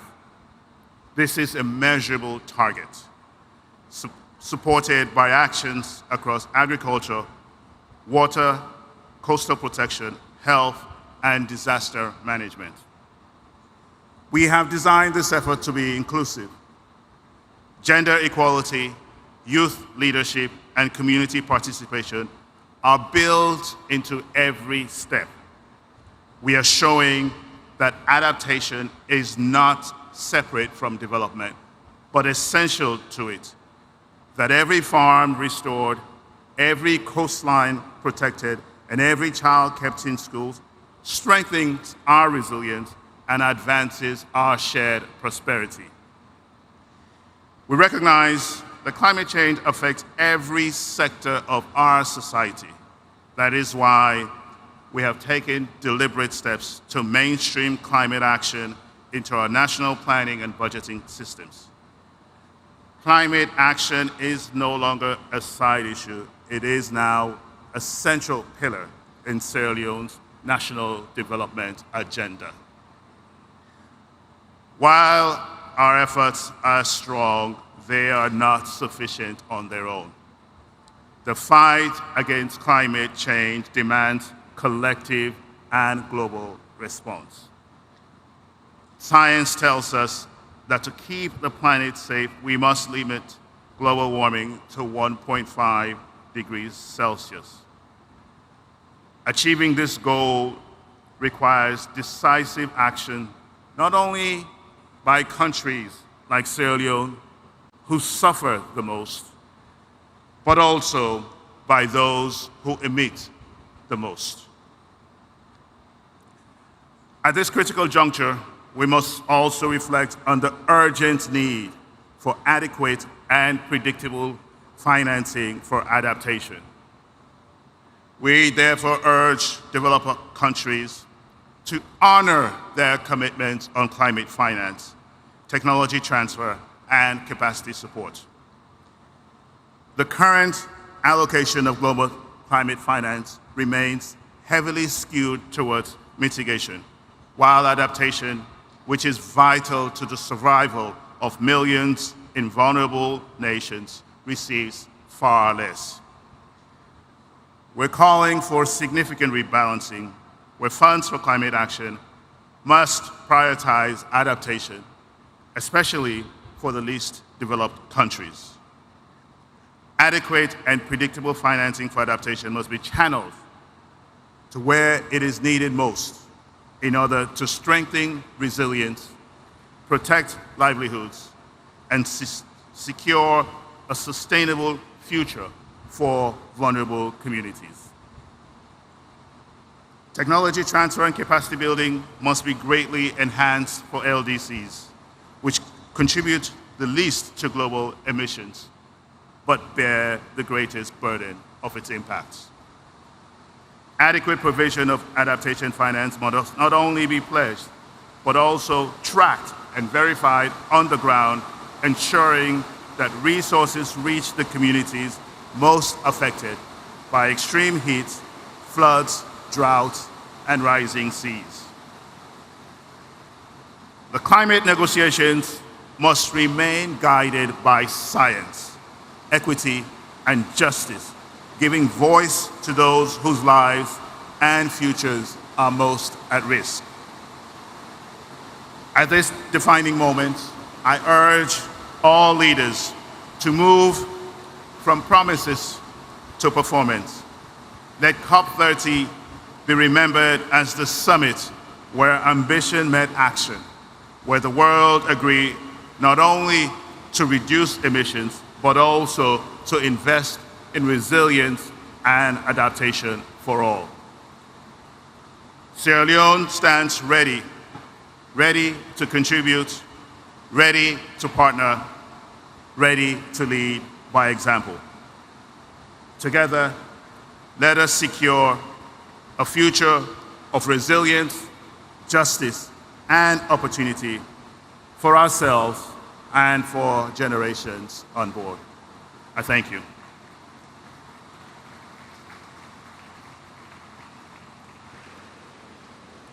Convidamos nesse momento o ministro de Meio Ambiente e Florestas do Sudão do Sul, Josephine Napuon Cosmos.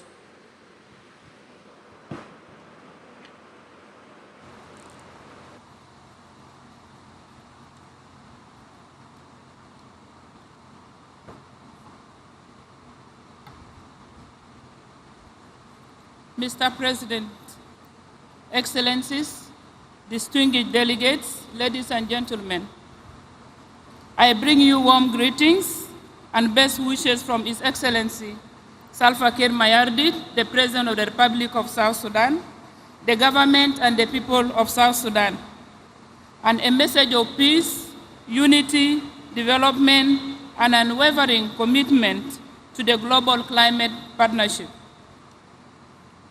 Once again, I convey our gratitude to the government and the people of Brazil for hosting COP30 in this beautiful city of Belém and for the warm hospitality accorded to my delegation. I extend our solidarity to all nations gathered here in the shared endeavor of protecting our common home. The climate crisis in South Sudan is worsening. Over recent years, our people have endured recurring floods, heat waves, droughts, and irregular rainfall patterns. These climate extremes are compounding the effects of conflict and fragility. Excellencies, we gather at this difficult time for the planet. As the United Nations Secretary General has warned in the lead up to this summit, humanity is on the brink of overshooting the 1.5 degrees Celsius threshold, and in Secretary General's recent intervention, he has said plainly that we are failing to avoid an overshoot, with devastating consequences for the most vulnerable. This is not an abstract projection for South Sudan. It is already our lived reality. We therefore urge all parties to treat the clarion call and the Secretary General's warning as a moral and political summons to act with agency and equity. COP29 produced a historic political outcome on finance by setting a new collective quantified goal, which explicitly calls for mobilizing at least USD 300 billion per year for developing countries by 2035. Further urges the international community to work towards mobilizing up to USD 1.3 billion per year by 2035. For countries such as South Sudan, reaching the new collective quantified goal, full ambition will determine whether we can protect lives, rebuild climate resilient livelihoods, and embark on low emissions development pathways. We therefore call all developed countries to deliver on the new collective quantified goal. South Sudan welcomes progress towards a dedicated global loss and damage mechanism. However, the fund remains critically undercapitalized relative to needs. We call for rapid, predictable, and adequate capitalization of the loss and damage fund. The fund must be able to issue calls and disperse at scale so that countries like South Sudan can rebuild lives, restore livelihoods, and safeguard essential services after disasters. South Sudan's pathway to resilience depends on urgent, sustained technology transfer and capacity building. We ask developed countries, multilateral development banks, and private actors to scale up capacity building and technology transfer and remove barriers to access finance. Excellencies, the operationalization of Article 6 offers new opportunities to mobilize finance while delivering real emissions reductions. But Article 6 mechanisms must be governed by integrity, transparency, and fairness. We urge parties to support inclusive rules and capacity support so that least developed and fragile states can participate meaningfully in Article 6 markets on fair terms. South Sudan stands ready to engage constructively at COP30. We reiterate our commitment to implementing our NDC, NAPA, NAPS priorities and to cooperate through Article 6 in ways that deliver finance, technology, and capacity for sustainable development. We conclude with an urgent appeal to deliver on the new collective quantified goal and the path to mobilize USD 1.3 trillion, fully capitalize the loss and damage fund, operationalize Article 6 and commit to technology transfer and capacity building that empower countries like South Sudan to protect their people and environment.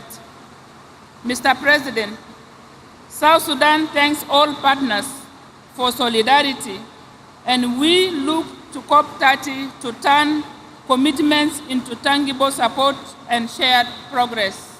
Thank you.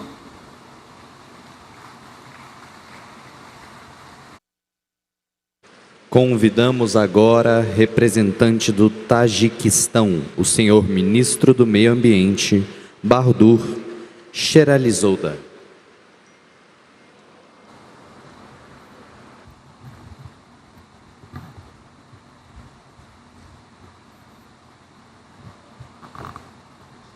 Excellencies, distinguished heads of delegations, dear friends, on behalf of the government of the Republic of Tajikistan, I would like to extend our sincere appreciation to the government of Brazil for warm hospitality and organization of the COP30. We commend Brazil's leadership in hosting this important global gathering here in Belém, a city that symbolizes both the richness and the fragility of our planet's ecosystem. Excellencies, climate change is no longer a distant concern. It is a present and escalating crisis that threatens the very foundation of life on Earth. Its devastating consequences, rising temperatures, melting glaciers, desertification, and the loss of biodiversity are affecting every community, the most vulnerable who have contributed least to global emissions continue to suffer the most. For Tajikistan, a mountainous and landlocked country located in the heart of Central Asia, climate change poses a particular grave threat to our water resources and to the livelihoods of our people. Our glaciers, which serve as a primary source of fresh water for the entire Central Asian region, are retreating at an alarming rate. Over the past several decades, we have lost more than 1/3 of our glacier area, a trend that endangers regional water issues, agriculture, energy production, and ecosystems across our shared basins. At the same time, Tajikistan's vast water resources hold enormous potential for clean and renewable hydropower generation. With over 60% of Central Asia's water resource and significant untapped hydropower potential, Tajikistan is well positioned to become a key producer and exporter of green energy. The development of renewable energy potential, particularly hydropower, serves as a main instrument to achieve our national climate ambitions and commitments under the Paris Agreement, while contributing to a low-carbon future for our neighboring countries by increasing the share of green energy in their economies. Excellencies, recognizing the urgency of preserving glaciers and protecting mountain ecosystems, the government of Tajikistan hosted the first international high-level conference on glacier preservation in Dushanbe earlier this year. The conference brought together heads of states, ministers, scientists, societies, and experts from around the world to discuss joint measures for preserving glaciers and strengthening resilience in mountainous regions. Distinguished delegates, in recognition of Tajikistan's long-standing global advocacy for water and climate issues, the United Nations General Assembly has declared 2025 as the International Year of Glaciers Preservation. One of the most significant elements of this resolution is the establishment of a trust fund for glacier preservation under the management of the United Nations. Tajikistan made its initial financial contribution to this trust fund, demonstrating our commitment to collective global action.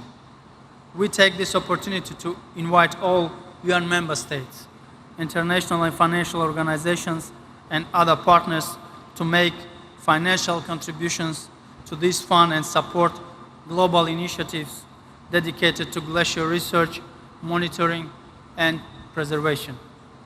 Furthermore, Tajikistan, together with France, has co-initiated United Nations Decade of Action for Cryospheric Sciences, aimed at enhancing global understanding and cooperation in cryospheric research and policy.